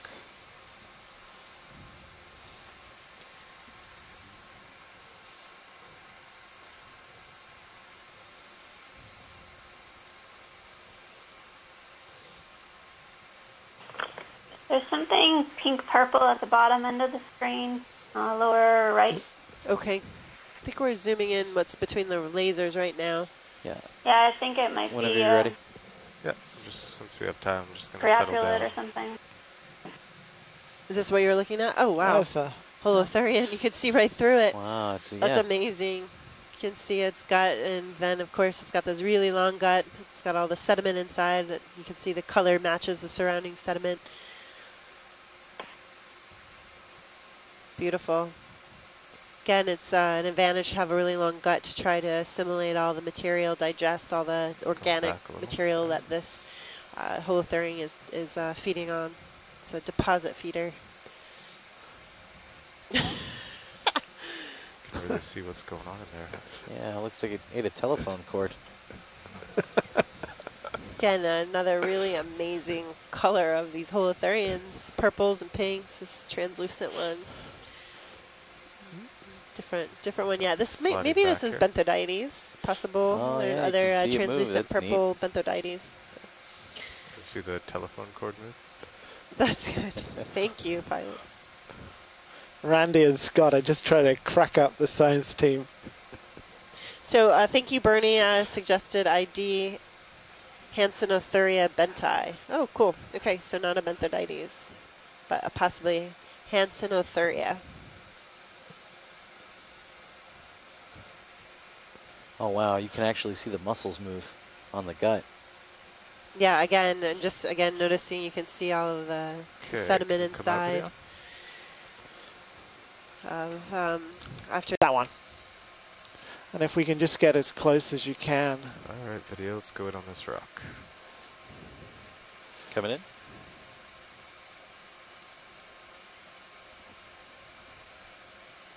Again, lots of manganese coating and a fine dusting of sediment.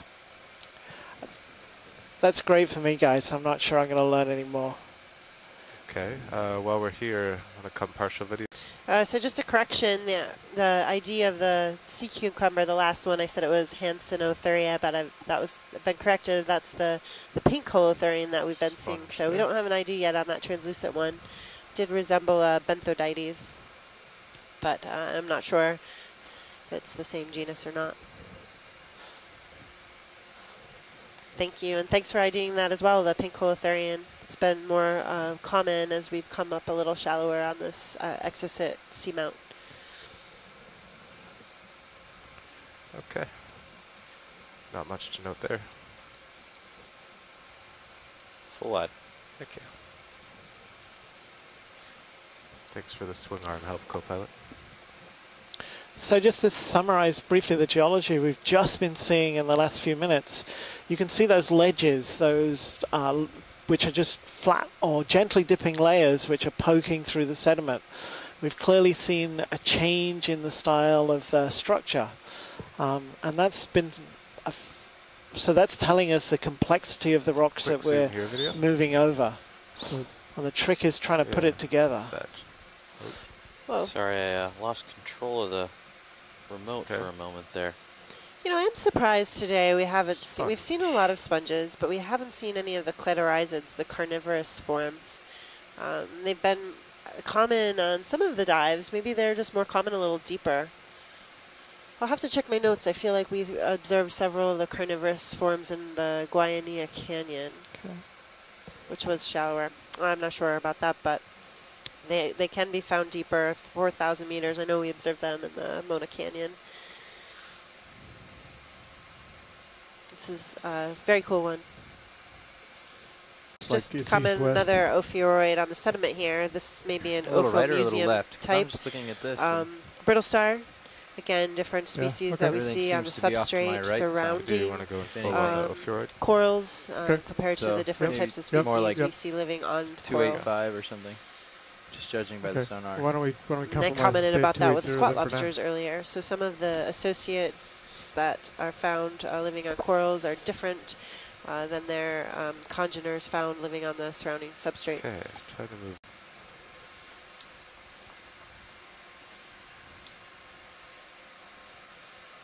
I also want to say thank you to all the pilots today and the videographers, as well as the NOAA team and the team at the Inner Space Center in Rhode Island. Thank you, guys. Especially a big call out to Dwight, since I missed him last time. Thank you, Dwight.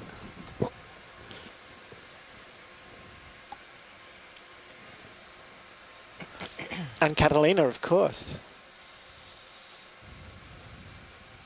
Okay, we're at a depth of 2,514 meters, 2514. There's a fish. Somebody say? Fish? Where? Oh, I thought I heard that. Must be hearing things. Just kidding. Stand by for change.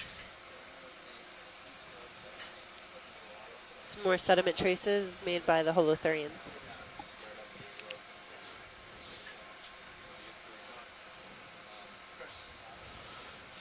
So again, the Sirius view gives us the overall picture. We can see this east-west trend again that we've seen throughout most of the day. Most of this area is mud covered, but just as we see in D2, there's just places where rocks are poking through. And it looks like more of this 10 to 30 centimeter sub-horizontally layered rocks we were seeing just a moment ago.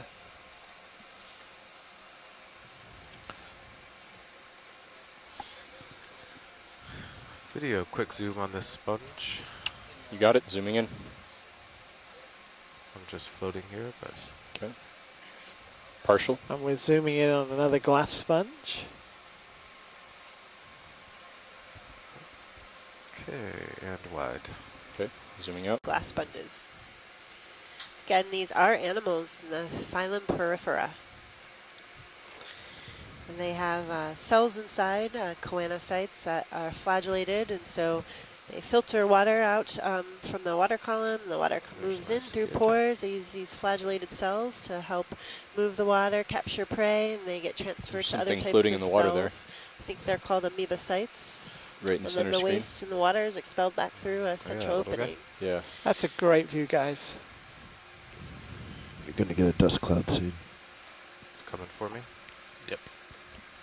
Sponges can actually filter quite a bit of water, starboard and they become realized to be more ecologically important, particularly in shallow waters, filtering nutrients out of the water, and seagrass beds and coral reefs.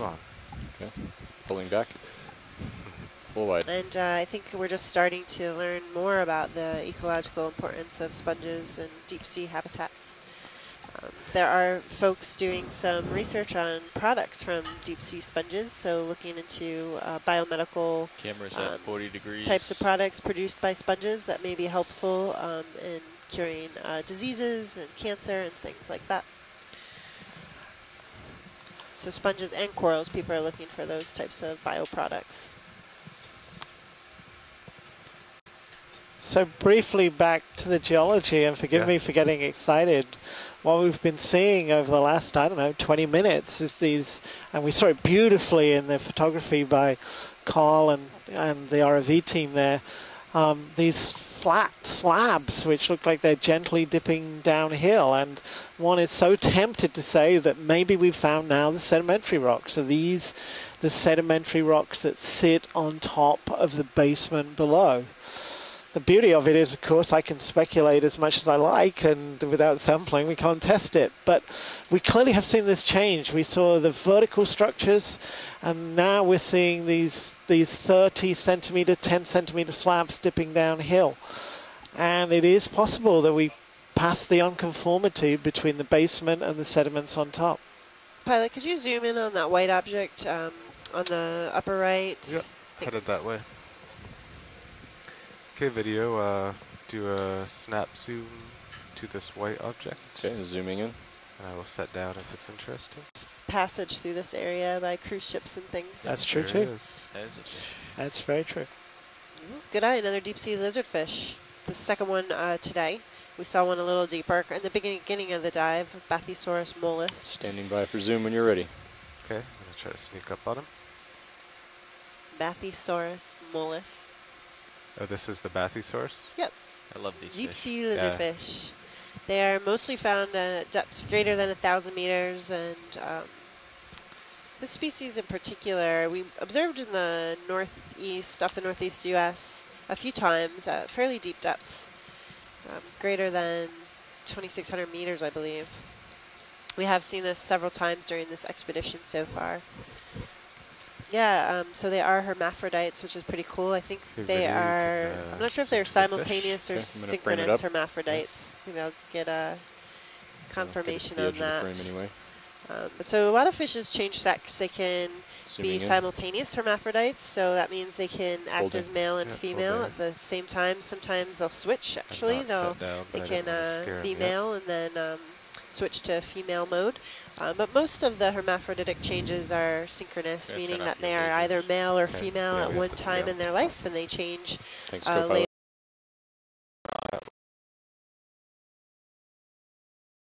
The lizardfish, the deep sea lizardfish, is synchronous. My apologies.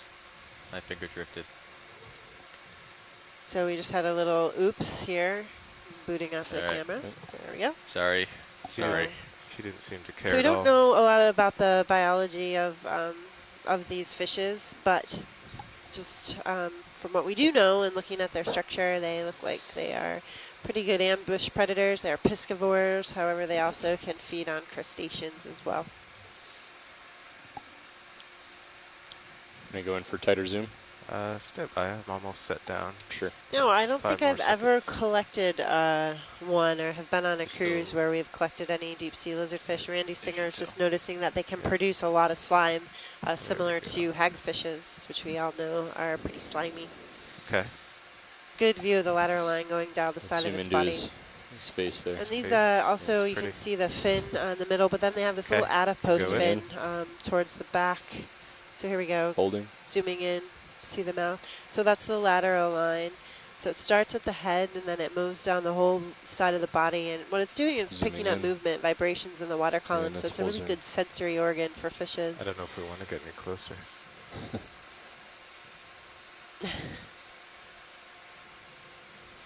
And it looks like there must be a layer in the eye that's collecting and reflecting light, probably to pick up the most light possible. And if you move down the side of the body, we can look for ectoparasites. Okay, just should gonna be pan nice. left.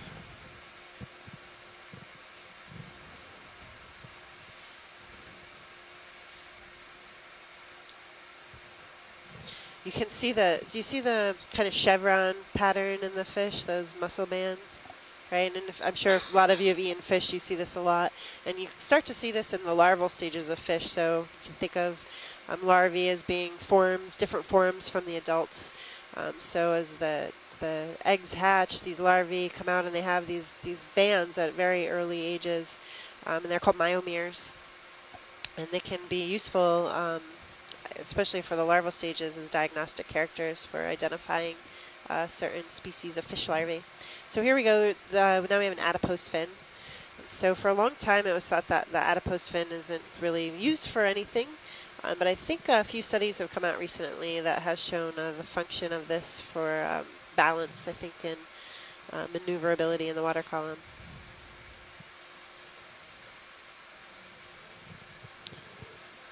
Nice job, Carl. Yeah, Mike Vecchione is also just agreeing that they do have this good layer, the tapetum lucidum. I think that means bright tapestry. And again, it strongly reflects light. We'll zoom out And yeah, if we can move back up, you'll see, Scott, the pectoral fins are kind of really close, just behind the gills.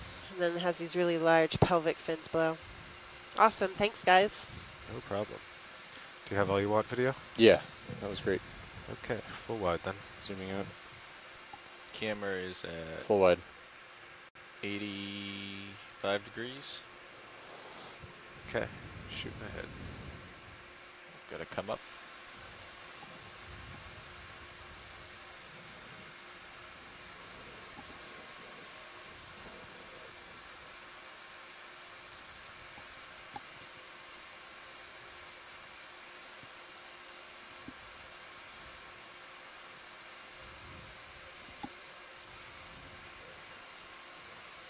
Bathysaurus mollis, and 3 different species of ophidiid cusk eels.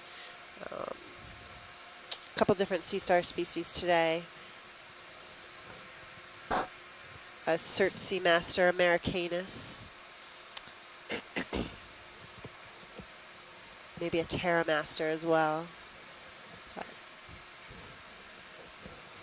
Video snap zoom on this white in the center. Zooming in. Okay, hold there. Cool. Another sea star. Yeah. Any interest in getting a close look at this? Yeah, please. We can snap zoom on it. It'll be good. I think we can get an idea on this one. All right, video want to come wide? Zooming out. Full wide. Okay.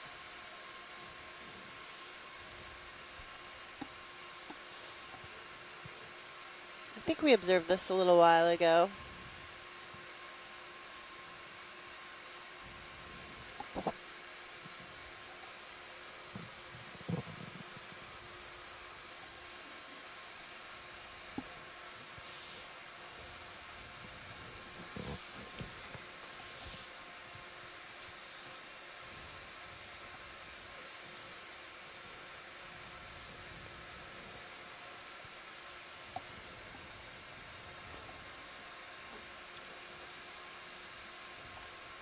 Okay, you can go in video.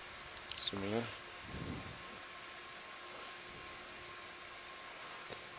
Holding here. And can we even the lighting, Copilot? Is there anything we can do? So I think this Where may... is it hot or soft? Looks hot on top. Hot on top. Yeah, he's just very close. Oh, that's better. I haven't done anything. Well, Dan did it. want to say this is the last one we Okay, observed. going in video. The Search Seamaster Americanus. Full zoom. And if anybody can confirm that, I'm kind of trying to find the image from earlier today. That help at all? Yeah, actually, that's a little better. I don't know. This looks a little different to me. Do you have the photo up?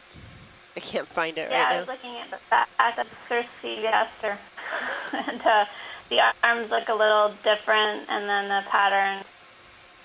So okay, looks cool. like something different. Yeah, that Thank helped. you. That helped, Josh. Thank you. You're welcome. Did you put the uppers out a little? Yeah. That's exactly what I did.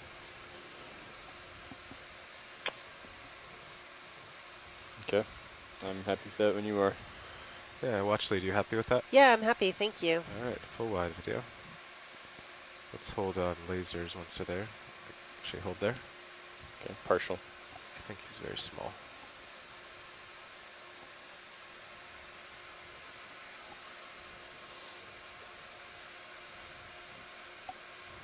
Okay, there's lasers on him. Okay. Okay, now Zooming full out. wide. Thank you. Full wide. Hey, Levin, I'm also looking through Twitter to see if... Oh, Hello. Hi, how are Me you? again. Hello. Hi. Hello. That is a fantastic camera, I must say. It is so pretty amazing. the animal you're looking at is called Ceramaster grenadensis. Okay. The reason I can tell is because the camera can actually see a little bald patch on the peripheral edge of the plates, which is something I usually need to see a specimen for. That's a goniasterid. It occurs over a wide range. Their Ceramaster is a genus of sea stars, occurs all around the world. But this particular one is part of a weird complex of animals that occurs all around the Atlantic. There's a shallower one in the North Atlantic, and then these occur at these great depths. We don't know anything about them. They're one of many, there are sort of cookie stars. They look like perfect pentagons. So we've seen 2 or 3 others similar in appearance, Plinthaster and possibly Peltaster spheroidiscus. But this particular one is part of a weird complex of animals that occurs all around the Atlantic. There's a shallower one in the North Atlantic, and then these occur at these great depths. We don't know anything about them. They're one of many, there are sort of cookie stars. They look like perfect pentagons. So we've seen 2 or 3 others similar in appearance, Plinthaster and possibly Peltaster spheroidiscus. Okay. These are members of the same family, the Goniastridae, as the earlier one we saw, Circeaster. Circeaster being the name of a Greek goddess. And of course the others we saw earlier were members of the Pterastiridae, which are slime stars, which are very different, have a much more soft body wall. Right. But the imagery on this one is just fantastic. You can see the details on the surface and everything. So what was the species name of that? Happy to call in and on the center figure it out. What was that? What was the species name? So it's Ceramaster? I think it's grenadensis. Okay, great. Great. Grenadensis. Grenadensis. Got it now. Thank you. Thank you. Awesome. I'm glad you called in. I'm glad you're stopping for all the sea stars. Yeah. Okay. It's a fun challenge. Yeah, I mean, they're really interesting and pretty diverse, too, particularly at these depths. I mean, definitely not very abundant. We see one here and there, but they've all been different so far this dive, I think. So. Thank you, Chris. Yeah. Well, these are many of these sea stars are actually known from the fossil record as well. Okay, cool. So sometimes seeing them is kind of reminiscent of envisioning a Cretaceous seascape. So tilt up and zoom in a bit more. Fascinating. Yeah. But yeah, I'm looking forward to seeing more of them. I have kind of a checklist of these a tropical Atlantic sea species that I'm kind of hoping you get to see one or the other at some point. So we'll see how it goes. Wonderful. Thank you, Chris. Thank you, Chris. Thank you. Have a good day. Bye-bye. Bye-bye. So that was Chris Ma, Smithsonian, just talking about the sea star. And it looks like we have a sponge here, but there may be octocoral polyps on it, a stoloniferous octocoral. It looks like, yeah, it looks like it to me. So you could count 8 tentacles in each of the polyps. They're united by a ribbon-like stolon between all the polyps. Very cool. So first octocoral of the day. It's really fun when people call and, you know, provide us some really great information. So thank you, Chris, for doing that. Yeah, thank you, Chris. Well. That's brilliant. At the bottom. Oh, yeah, and another brittle star on the right. It's 2 tentacles. So it looks like, yeah, several of these octocorals, polyps, and some serpulid tuberms on the sponge. Anything else here, watch lead? No, just pan up maybe one more time, okay, and then we can take off. Nope.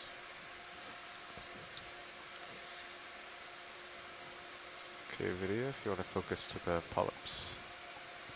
Nice. Wonderful. Okay, I'm happy with that. So, alright, me too. Full wide. Zoom out. Thank you. Just as a comment, it looks like there might be different rock types there. Right in the center of the screen, you see the smoother surface, and then where the sponge was, you can see the more rougher surface. And probably that's giving a hint that there's maybe 2 different rocks under that manganese coating.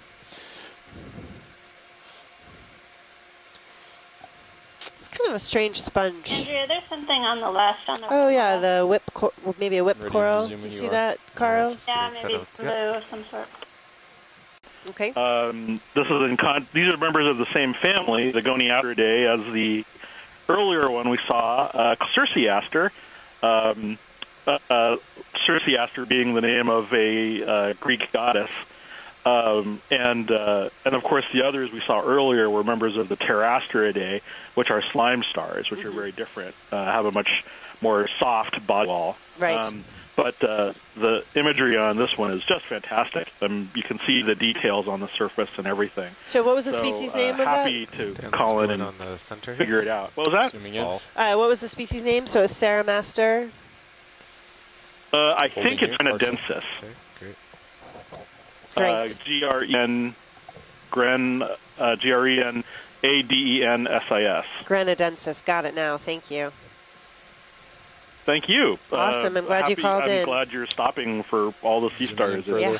Okay. It's a fun challenge. Yeah, I mean, they're really interesting and pretty diverse, too, particularly at these depths. I mean, definitely not very abundant. We see one here and there, but they've all been different so far this dive, I think. So. Thank you, Chris. Yeah. Oh, yeah. Well, these are many of these sea stars are actually known from the fossil record as well. Okay, cool. So sometimes seeing them is kind of reminiscent of envisioning a Cretaceous seascape. So tilt up and zoom in a bit more. Fascinating. Yeah. But yeah, I'm looking forward to seeing more of them. I have kind of a checklist of these tropical Atlantic sea species that I'm kind of hoping you get to see one or the other at some point. So we'll see how it goes. Wonderful. Thank you, Chris. Thank you, Chris. Thank you. Have a good day. Bye-bye. Bye-bye. So that was Chris Ma, Smithsonian, just talking about the sea star. And it looks like we have a sponge here, but there may be octocoral polyps on it, a stoloniferous octocoral. Okay, video, you're free to zoom. Zooming in. Hey, think about that Co-pilot has more. our timing. That sponge looks very you got odd. a little bit of time. I'm at holding here 70 degrees, and you're at the bottom of my screen. Great. So it looks like we have another octocoral here. Definitely need a closer look to see if it's a bamboo or something different. Yeah, zoom in on the polyps, then we'll have to go. Just have to rotate for you. Full zoom. Primnoidae, yes. Tilt down slightly to get the curve. So we have another type of octocoral. So we're at a depth of 2,462 meters and have found our first octocorals today. So just a stoloniferous octocoral just a minute ago, and now we're looking at a whip coral. We see this whip form in a lot of different groups. We can see bamboo corals that are whips. 10 more Black seconds, corals then can we'll be whips. We see sea pens that are whip shaped. So this whip morphology is very common, and this again is a different family, likely Primnoidae. Looks like there's 2 polyps that are in pairs down the entire axis. A bit wider and frame the the whole coral. video. All right. Good eye, Amanda. Thank you. Time to move on. Full wide video. Time to move. That was good, though. Thanks, guys. Yeah. Full wide. Okay. Right, gonna have to make some ground here, Carl.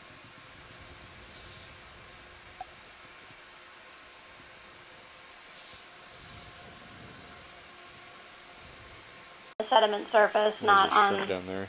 the rock On itself. the bottom right as well.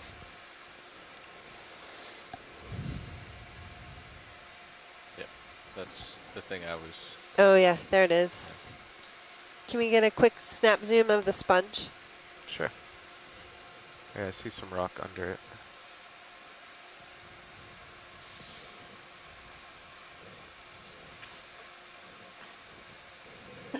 I think there's a shrimp there as well.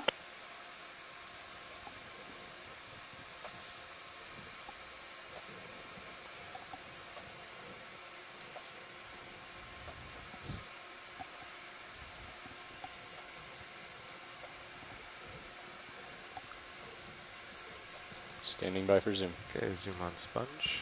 Zoom in.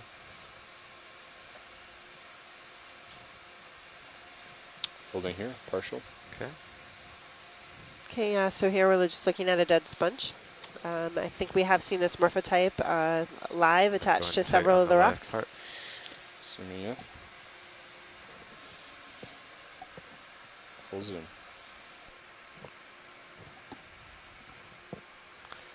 Just a little bit of it is alive there at the bottom. Any interest in the shrimp watch lead? I don't even see the shrimp. Where is the shrimp? He's off frame in the left. Oh, yeah, sure. Okay, come partial. Zooming out. Oop. There's a small one and a big one. Oh, yeah, we observed this earlier today. Nematocrinus, Okay, I believe, is the genus. Quick zoom. Holding here. Okay. Yeah, earlier in the dive today, we got a good image of this nematocrinid shrimp. All right, then full wide. Zooming out. Full wide.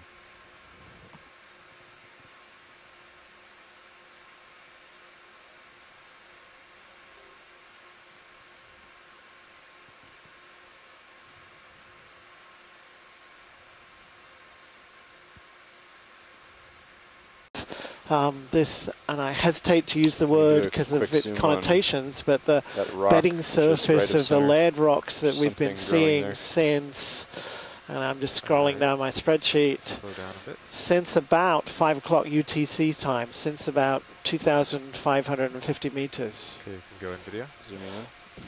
It would be Bridge, are we nav? Okay, hold there. Hold there. if we could actually Nav bridge, like go ahead. spin around. You So still moving? Yes, just barely. We got about 4 more meters. Okay, add another 50. Okay, copy that. Can we also adjust heading to 270? Copy that, no problem. Thank you. So Carl, if we could, Co-pilot adjusting to 270. Sorry. Okay, go ahead, Mike. Sorry. So what I'd like to do, if possible, is to spin around and look at the scarp. I mean, so spin D2 around 90 degrees to your left, and then look at the outcrop of rock down to the mud. Can we? Ooh, is there a coral? After we're done with that, there's a coral on top of this rock as well. Yeah, coral. Yeah, you saw it too.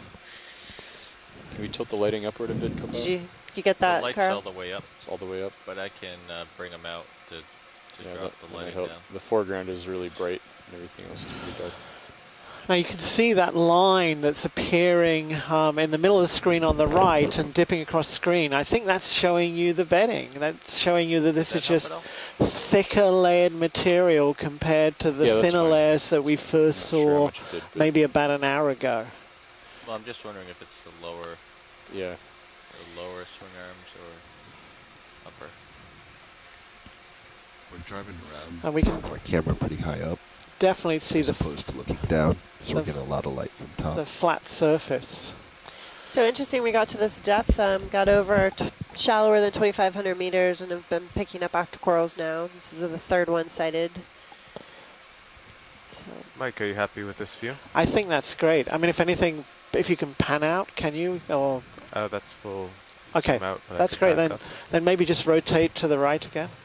Sure. Well, before we move, should we get a zoom on this coral here? Sure. Sorry. Yes, please. Standing by for zoom. Okay. Go for it, video. Zooming in.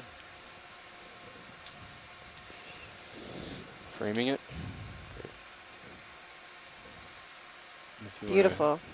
Focus on those upper polyps.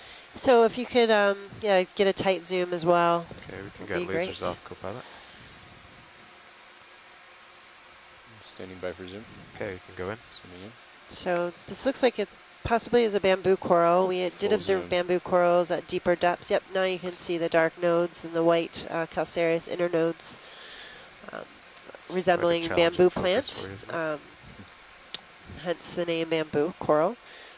But we did see bamboos at deeper depths in Mona Canyon and I believe the Arecibo escarpment, but they had much bigger polyps, not as wispy. So again, something different here.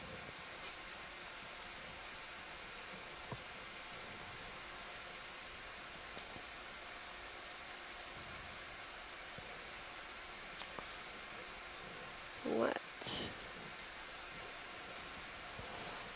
Some barnacles attached. Oh, and a little opossum shrimp or mysid shrimp. Possum shrimp. There's the base.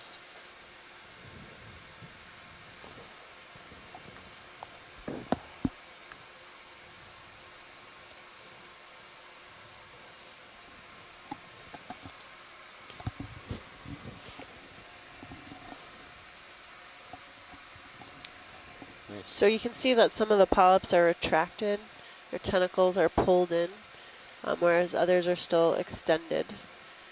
Again, they're extended out, feeding on particles and zooplankton and small particles in the water column. A lot of corals do have, in shallow waters, have symbiotic algae that provide corals food and energy. But corals in the deep sea, of course, don't have these symbiotic algae as there's no light, so they generally have to live in areas where there's high flow to get food or have adaptations to help capture food more efficiently.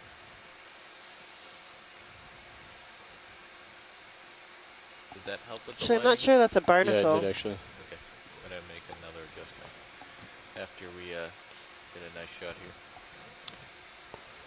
here. Yeah, and you just want to pan left. Okay. Less rock. Yeah, there may be some small anemones.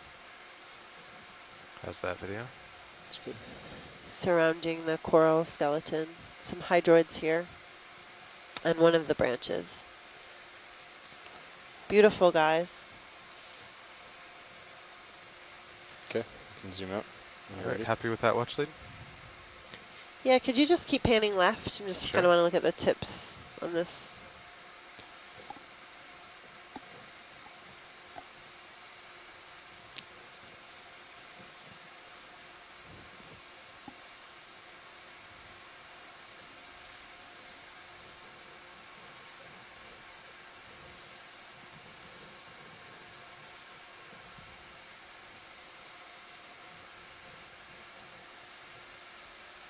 There's a tip there.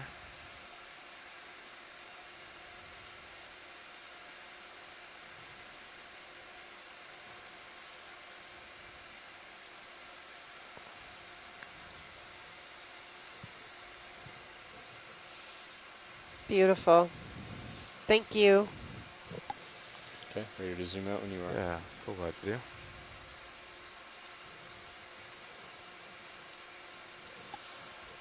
Full wide. It's probably time to go.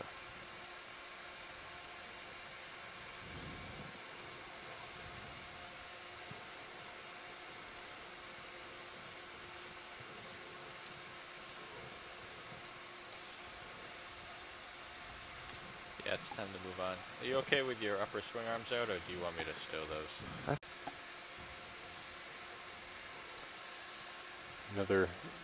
Maybe another coral at the top left. So I think we have a coral count of 5 different species of corals so far on this dive. A cut coral in the beginning, and then later on we came across one black coral, and then right around a little less than 2,500 meters, 3 different octocoral species. Seth, can you zoom in on that whip? Is that what you're going for? Yeah. Oh, you guys are great. Thank you. To see if it's the same. Looks like it may be. Wispy, possible bamboo coral that we just imaged. Little squat lobster in the back. Squat lobster.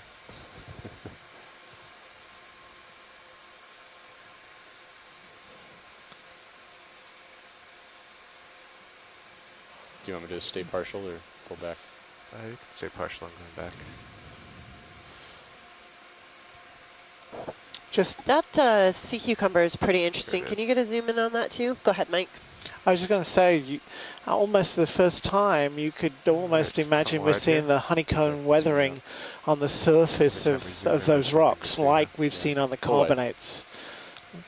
So maybe we have passed up into the carbonate sequence. Watch lead, where was the sea cucumber?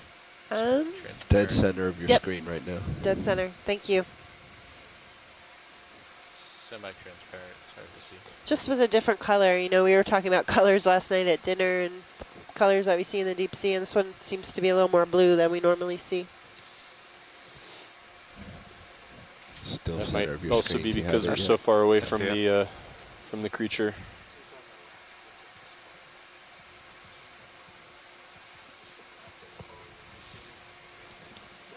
Yeah. Carl's just setting up for a better view of it.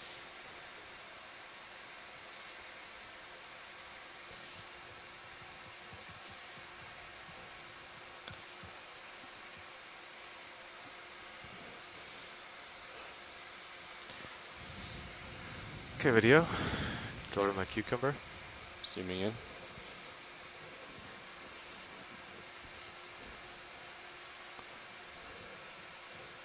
Holding here.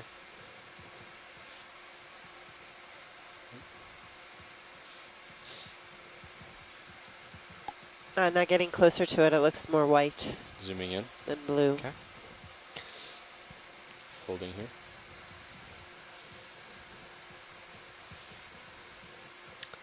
I think this is the second time we have observed this species on this dive. Not quite sure what it is yet. Zooming in. Holding here. Great. Again, it's translucent enough to see inside. You can see its long gut and all the sediment inside. Again, assimilating all that organic content.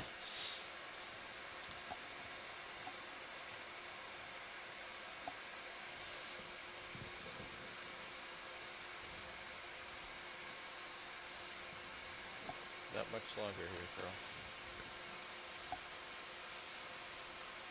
Okay, once you have your shot video, we'll have to move on. Okay, I'm fine with that. Zooming out. That's great shot, thank you. See, it was moving its 2 feet underneath. Full wide. Thank you. So, Carl, as we move off, a geology request, if you get a chance, sure. Could we try and get an estimate of the dip of that flat slope that I think is to your left, you know, by rotating our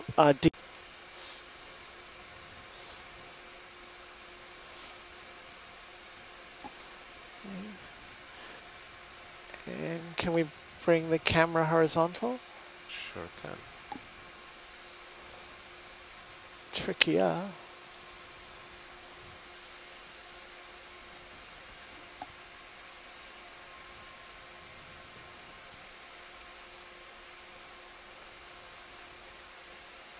Thanks, Josh, for adjusting that. What I just did, or? Okay, lasers are on. Camera is fairly horizontal there. Okay, that's great. So I'm going to see the lasers though. I'm going to guess about 30 degrees. Okay.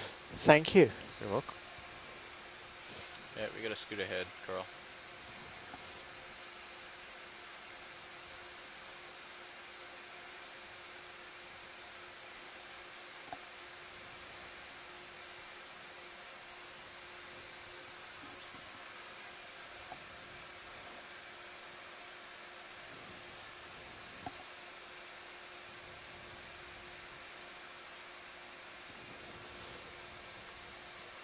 It was the same type of sea pig or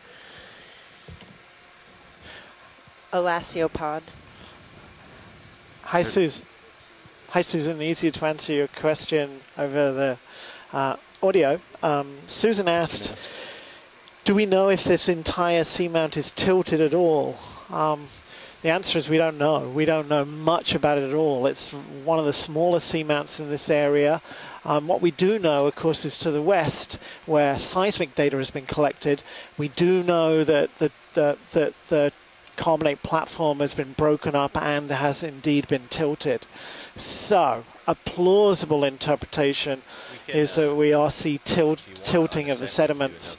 But we are the first people to visit here. As far as I know, there's never even been seismic done in this location.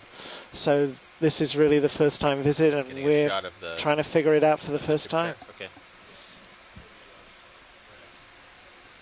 Okay. Do you want to go in here? Zooming in. Holding. Okay. Zooming in. Holding here. Sponge.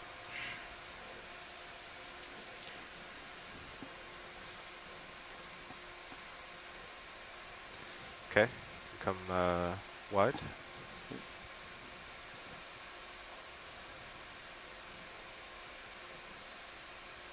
Full wide. Oh. Got a swimmer. Oh, yep. Can go in there. Okay, zooming in. Was it just on the bottom right there and it came up? Something startled him. Holding here. Super cool. I believe it's the same species sea pig that we have been seeing. It's a type of elasiopod. His common name is really a sea pig? Yeah. Wow. Let me know if you want me to Still a sea cucumber. Yeah, he's getting close. It's amazing that they can keep their buoyancy after eating all that mud.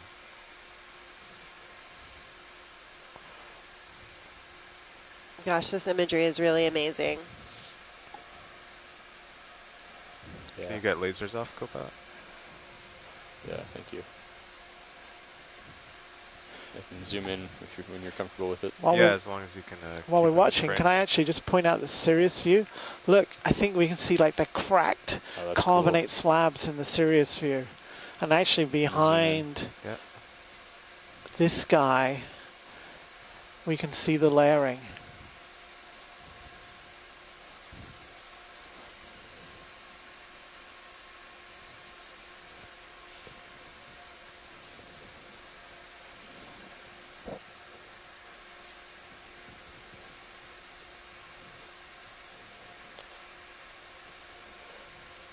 Putting on a little show for us. Wow, yeah. Really great. So we're looking here at the mouth parts kind of moving, and then you can see the gut going all the way down the center of the body. It is amazing when it gets silhouetted against the black background. Yeah, yeah.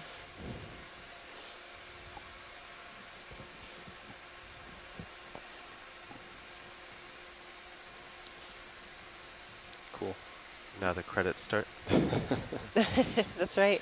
Drifting off screen and into somebody's nightmare. Production, bye. Okay, full wide. Full wide.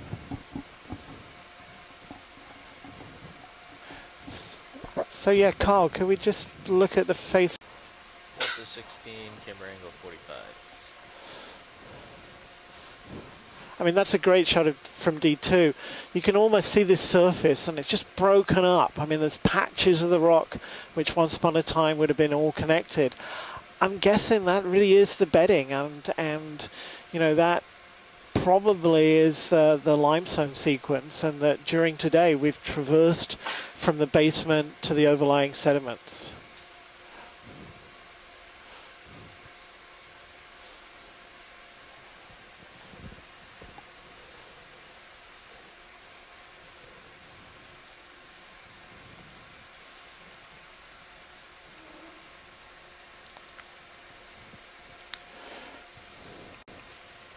Snap, zoom, and center video. Okay, zooming in. Possible sea pig. Hold it. Yep. Oh, maybe. Sponge. No, it's a sponge. Yep. Okay, full wide. Full wide. There's another sea What is that star on the right? left. Is that a... Stick of some kind. Can you zoom on that? Sure.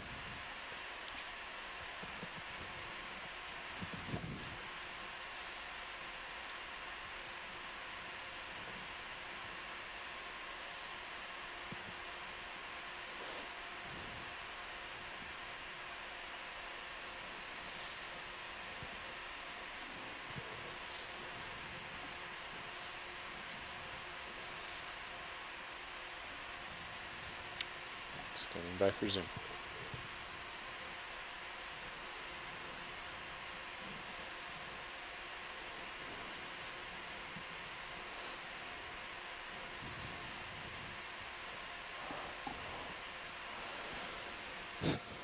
So, Carl, I don't know whether it's possible. Is it possible to go straight ahead and then turn around and look at the, you know, at the face of those outcrops? So I'm looking at the Sirius view. Yes. This is your 15-minute warning.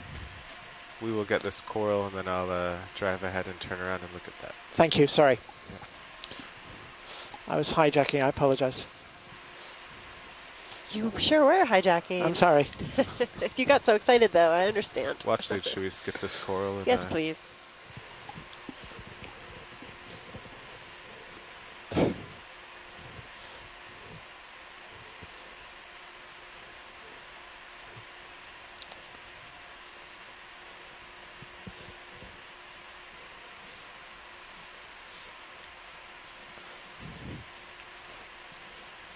Yeah, it looks like another wispy bamboo coral on the left. I'm also curious of what's on the right. Okay, video. Let's go in on the left one first. Zooming in. Just turn a little. Hold here for a second. Looks like another possum shrimp, a mysid shrimp, in the Zooming center in. of this bamboo coral. Oh, beautiful. Really good view of the polyps. All kind of facing one side, all attached to one side. They're not all over the axis of the colony.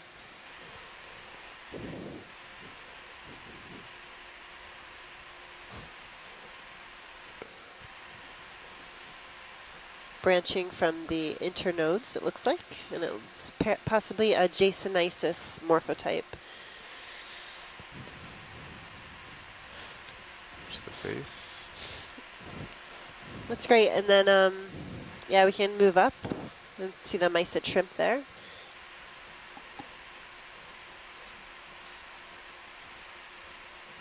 Wonderful. And then if you want to get a view of the whip-like coral to the right, and then would have Mike had a request video? before we have to leave bottom? Just another few seconds of the shrimp. Oh, sure. Yeah, just to quickly make a note, the Sirius view is superb. Randy pointed that out. I think, you know, we're seeing the bedding plane of the limestone looking down. And in D2, we can see that surface dipping to the right. Okay, going on this whip. Zooming in.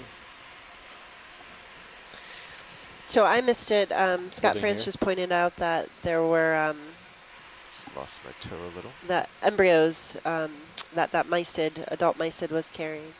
Okay. So this just looks Going like all. an old bamboo stock skeleton. Full zoom. Great.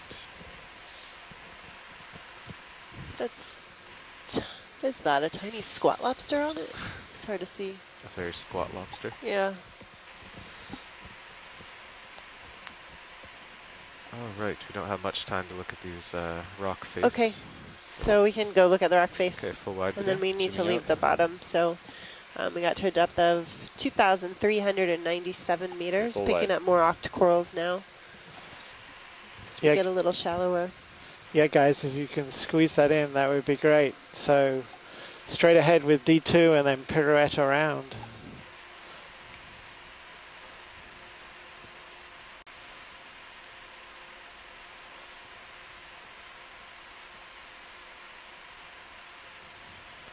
Yeah, will you go in partial on the face?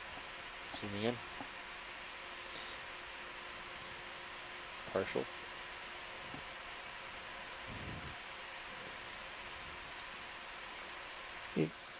Yeah, I think you can convince yourself that this is a cross-section. You see the bedding surface to the left. If we can zoom out again, guys. Okay, if that's full wide? Yeah, full wide. Full wide. Certainly we're seeing flat-topped slabs of rock which are dipping down the hillside. If what I'm saying is right, we're saying that the slope of the hillside itself is controlled by the structure of the rocks, by the bedding plane of the rocks. I think this is very cool. It's a really nice end to the dive. It is very difficult, but the geology might have turned out to be a really nice story. We started off in the basement, and then we crossed the actual unconformity, which we haven't done anywhere else, and got into the platform carbonate sequence, which is what I think we're in now. And that's actually a wonderful journey, or at least a wonderful geological journey. Very nice. Super cool, guys. Wonderful Great. geological journey. Love it. Good tagline for the movie for today. So the diversity today was really interesting as well. At least 6 different species of holothurians. We had more octocorals at the end of our dive today. Bamboo coral, wispy bamboo coral, stoloniferous coral, and a primnoid. And then in the beginning of the dive, we did see 1 solitary cup coral and a black coral as well. A couple different sea star species today, some that we haven't seen on previous dives. Go ahead, Bridge. Yeah, we're getting Not inside a lot of 10 attached meters fauna here. on Wondered these what you would like hard to do next. substrates here. Some sponges, but again, not very abundant. So. Okay. Thank you. No problem. Great Thank dive today, a lot different from yesterday. And we're going to have a conference call here soon. I'll let you know in just a few minutes what time our conference call will be, and I'll put the telecon information in the event log. Oh yes, and how can I forget the fishes? We saw at least 10 species of fish, including 2 species of knotbids, the Bathypteros phoenix, and Nympnops murray. And we also observed Bathysaurus mollis, the deep-sea lizardfish, as well as at least 3 species of cusk eels. And some midwater fishes as well.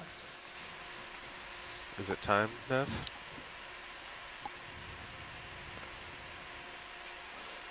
So as we leave the sea floor, again, a beautiful view of the limestone pavement in D2 and in Sirius. So have we gone through 3 different geomorphologic transitions today? I think so. I mean, the big... Yeah, I think the big boundary was maybe traversing that unconformity at maybe about... I'm just looking at my notes at 2,480 meters below at the basement, and we saw variations within the basement. And now it's pretty convincing that we're on layered rocks, which is almost certainly the platform carbonate sequence. And so I think Susan asked the question, you know, is this a rotated fault block? Then if the interpretation that I just made is correct, yes, indeed, that's what we're seeing.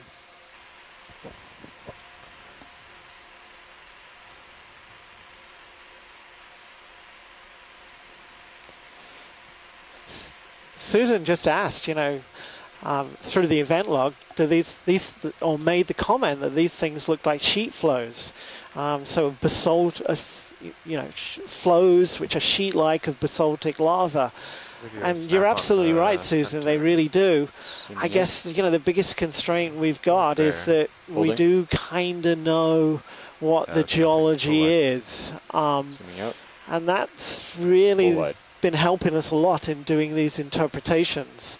If you just showed me a picture of this stuff, I wouldn't be able to convincingly say carbonate or sheet flows, but given we know the context, it would be pretty unlikely for these to be basaltic sheet flows.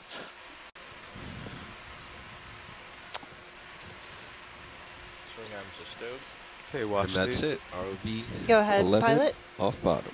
Leaving bottom. Yep, the navigator has informed us. It's All time. right. Thank you guys so much today. Yeah, thank you. Leaving the bottom at depth of 2384 meters, 2,384 meters. Thank you, guys. Come up a little bit, and then I'll rotate to starboard. All right. Yeah, you come up to get about 20 above me. Once again, a superb show. Thank you, guys. When you're okay, I will rotate. Just let me know. Okay. Yeah, tether's well below you. I think it's good. Okay, come to starboard. Hola. Hello, Graciela. How are you? I've been kind of quiet because I've been going in and out of my office all day. I even dragged my jefe here so that we could meet in my office while I was watching. Oh. My boss came into my office so that I could keep on watching. Oh, nice. We did do one translation today earlier. Todd did it for us. I don't know if you heard that. But no, because at the meetings I have to take my headphones off. Oh, so I was just able to watch most of the day. Well, I'm glad you made it. Let me comment on something that I've been in my office building. People are actually watching. So they've been asking questions about how this is done, and there's actually someone down in the ROVs and things like that. Okay, if you allow me 5 seconds, I'll go through the spiel in Spanish. Absolutely, thank you. Okay, thanks. I'll do that here in view of you. Ok, esto es el pasaje de anegada en estado con el robot Deep 2 a 2.500 metros de profundidad y ahora ya están dejando el fondo a una profundidad de 2.384 metros. Estos robots son robots que no llevan nadie a bordo. Están remotamente controlados por los pilotos que están a bordo del barco Okeanos Explorer. Así que los dos robots que están, cuyas cámaras son las que nos dejan ver lo que está pasando en el fondo, están operados remotamente por los pilotos que están en entrenamiento y los pilotos ya de muchos años de trabajo que están a bordo del barco. Así que se podrán imaginar un barco en la superficie con estos dos robots a unas profundidades mayores de 2.000 metros de profundidad, una temperatura de alrededor de 4 grados centígrados, y en eso esta ha sido una zambullida específicamente de aspectos geológicos para ver qué es lo que está pasando en esta área. Y la conversación durante el día ha sido una distinción entre 3 geomorfologías que han pasado que definen cada una de las áreas en donde se estuvo zambullendo el robot. El robot empezó a las 6:30 de esta mañana y ahora ya está dejando el fondo. Los taludes que se encontraron, algunos de ellos tenían hasta 30 grados de inclinación. Y en específico los geólogos estaban hablando sobre las formaciones que vieron y lo que parece ser áreas de piedra caliza recubierta de manganeso y hierro, que fue parte de lo que vieron, y cuando hicieron experimentos de tratar de levantar parte de la roca, cómo se disolvía, para poder ver en efecto cómo era la estructura de la piedra. No se están recogiendo especímenes en esta misión. Se están entrenando pilotos para que puedan utilizar los brazos de estos robots para recoger muestras en un futuro cercano. En esta expedición se vieron alrededor de 5 especies de corales, 6 holoturios, que son los pepinos de maíz, una serie de Are you at a 10 good heading especies to de come ahead? diferentes tipos de peces, además de las Seems to estrellas be into the de seas mar pretty well, y, and the wind is slightly on our starboard y otros bow. This organismos, would be además no de problem. esponjas, muchas esponjas, que fue parte de la discusión biológica en términos de cómo cambia el biotopo, cómo se convierte de haber roca a haber esponjas, y entonces ya cuando se empiezan a ver diferentes tipos de corales. Aunque no se vio tanta diversidad como en otras zambullidas que ha dado el robot, pero sí se vio bastante biología a la par con la geología. Okay, do we have a plan for tomorrow? That was the other question that I got. Yeah, there's a little loop of it hanging down. Is that the?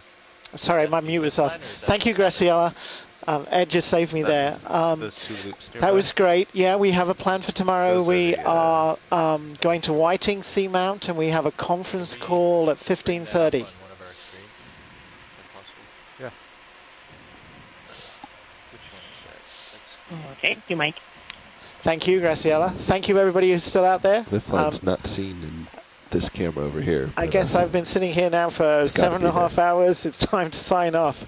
So I'll talk to some of you at the conference call. Bye. There it is.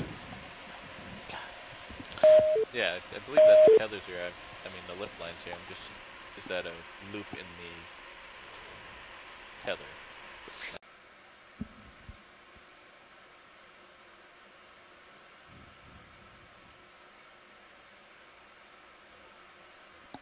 Is that brighter?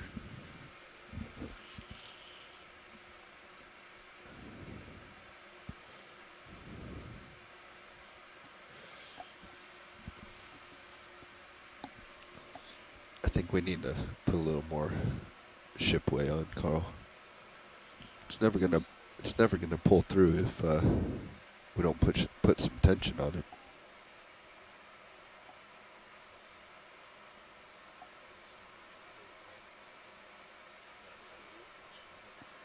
Yeah, but we were.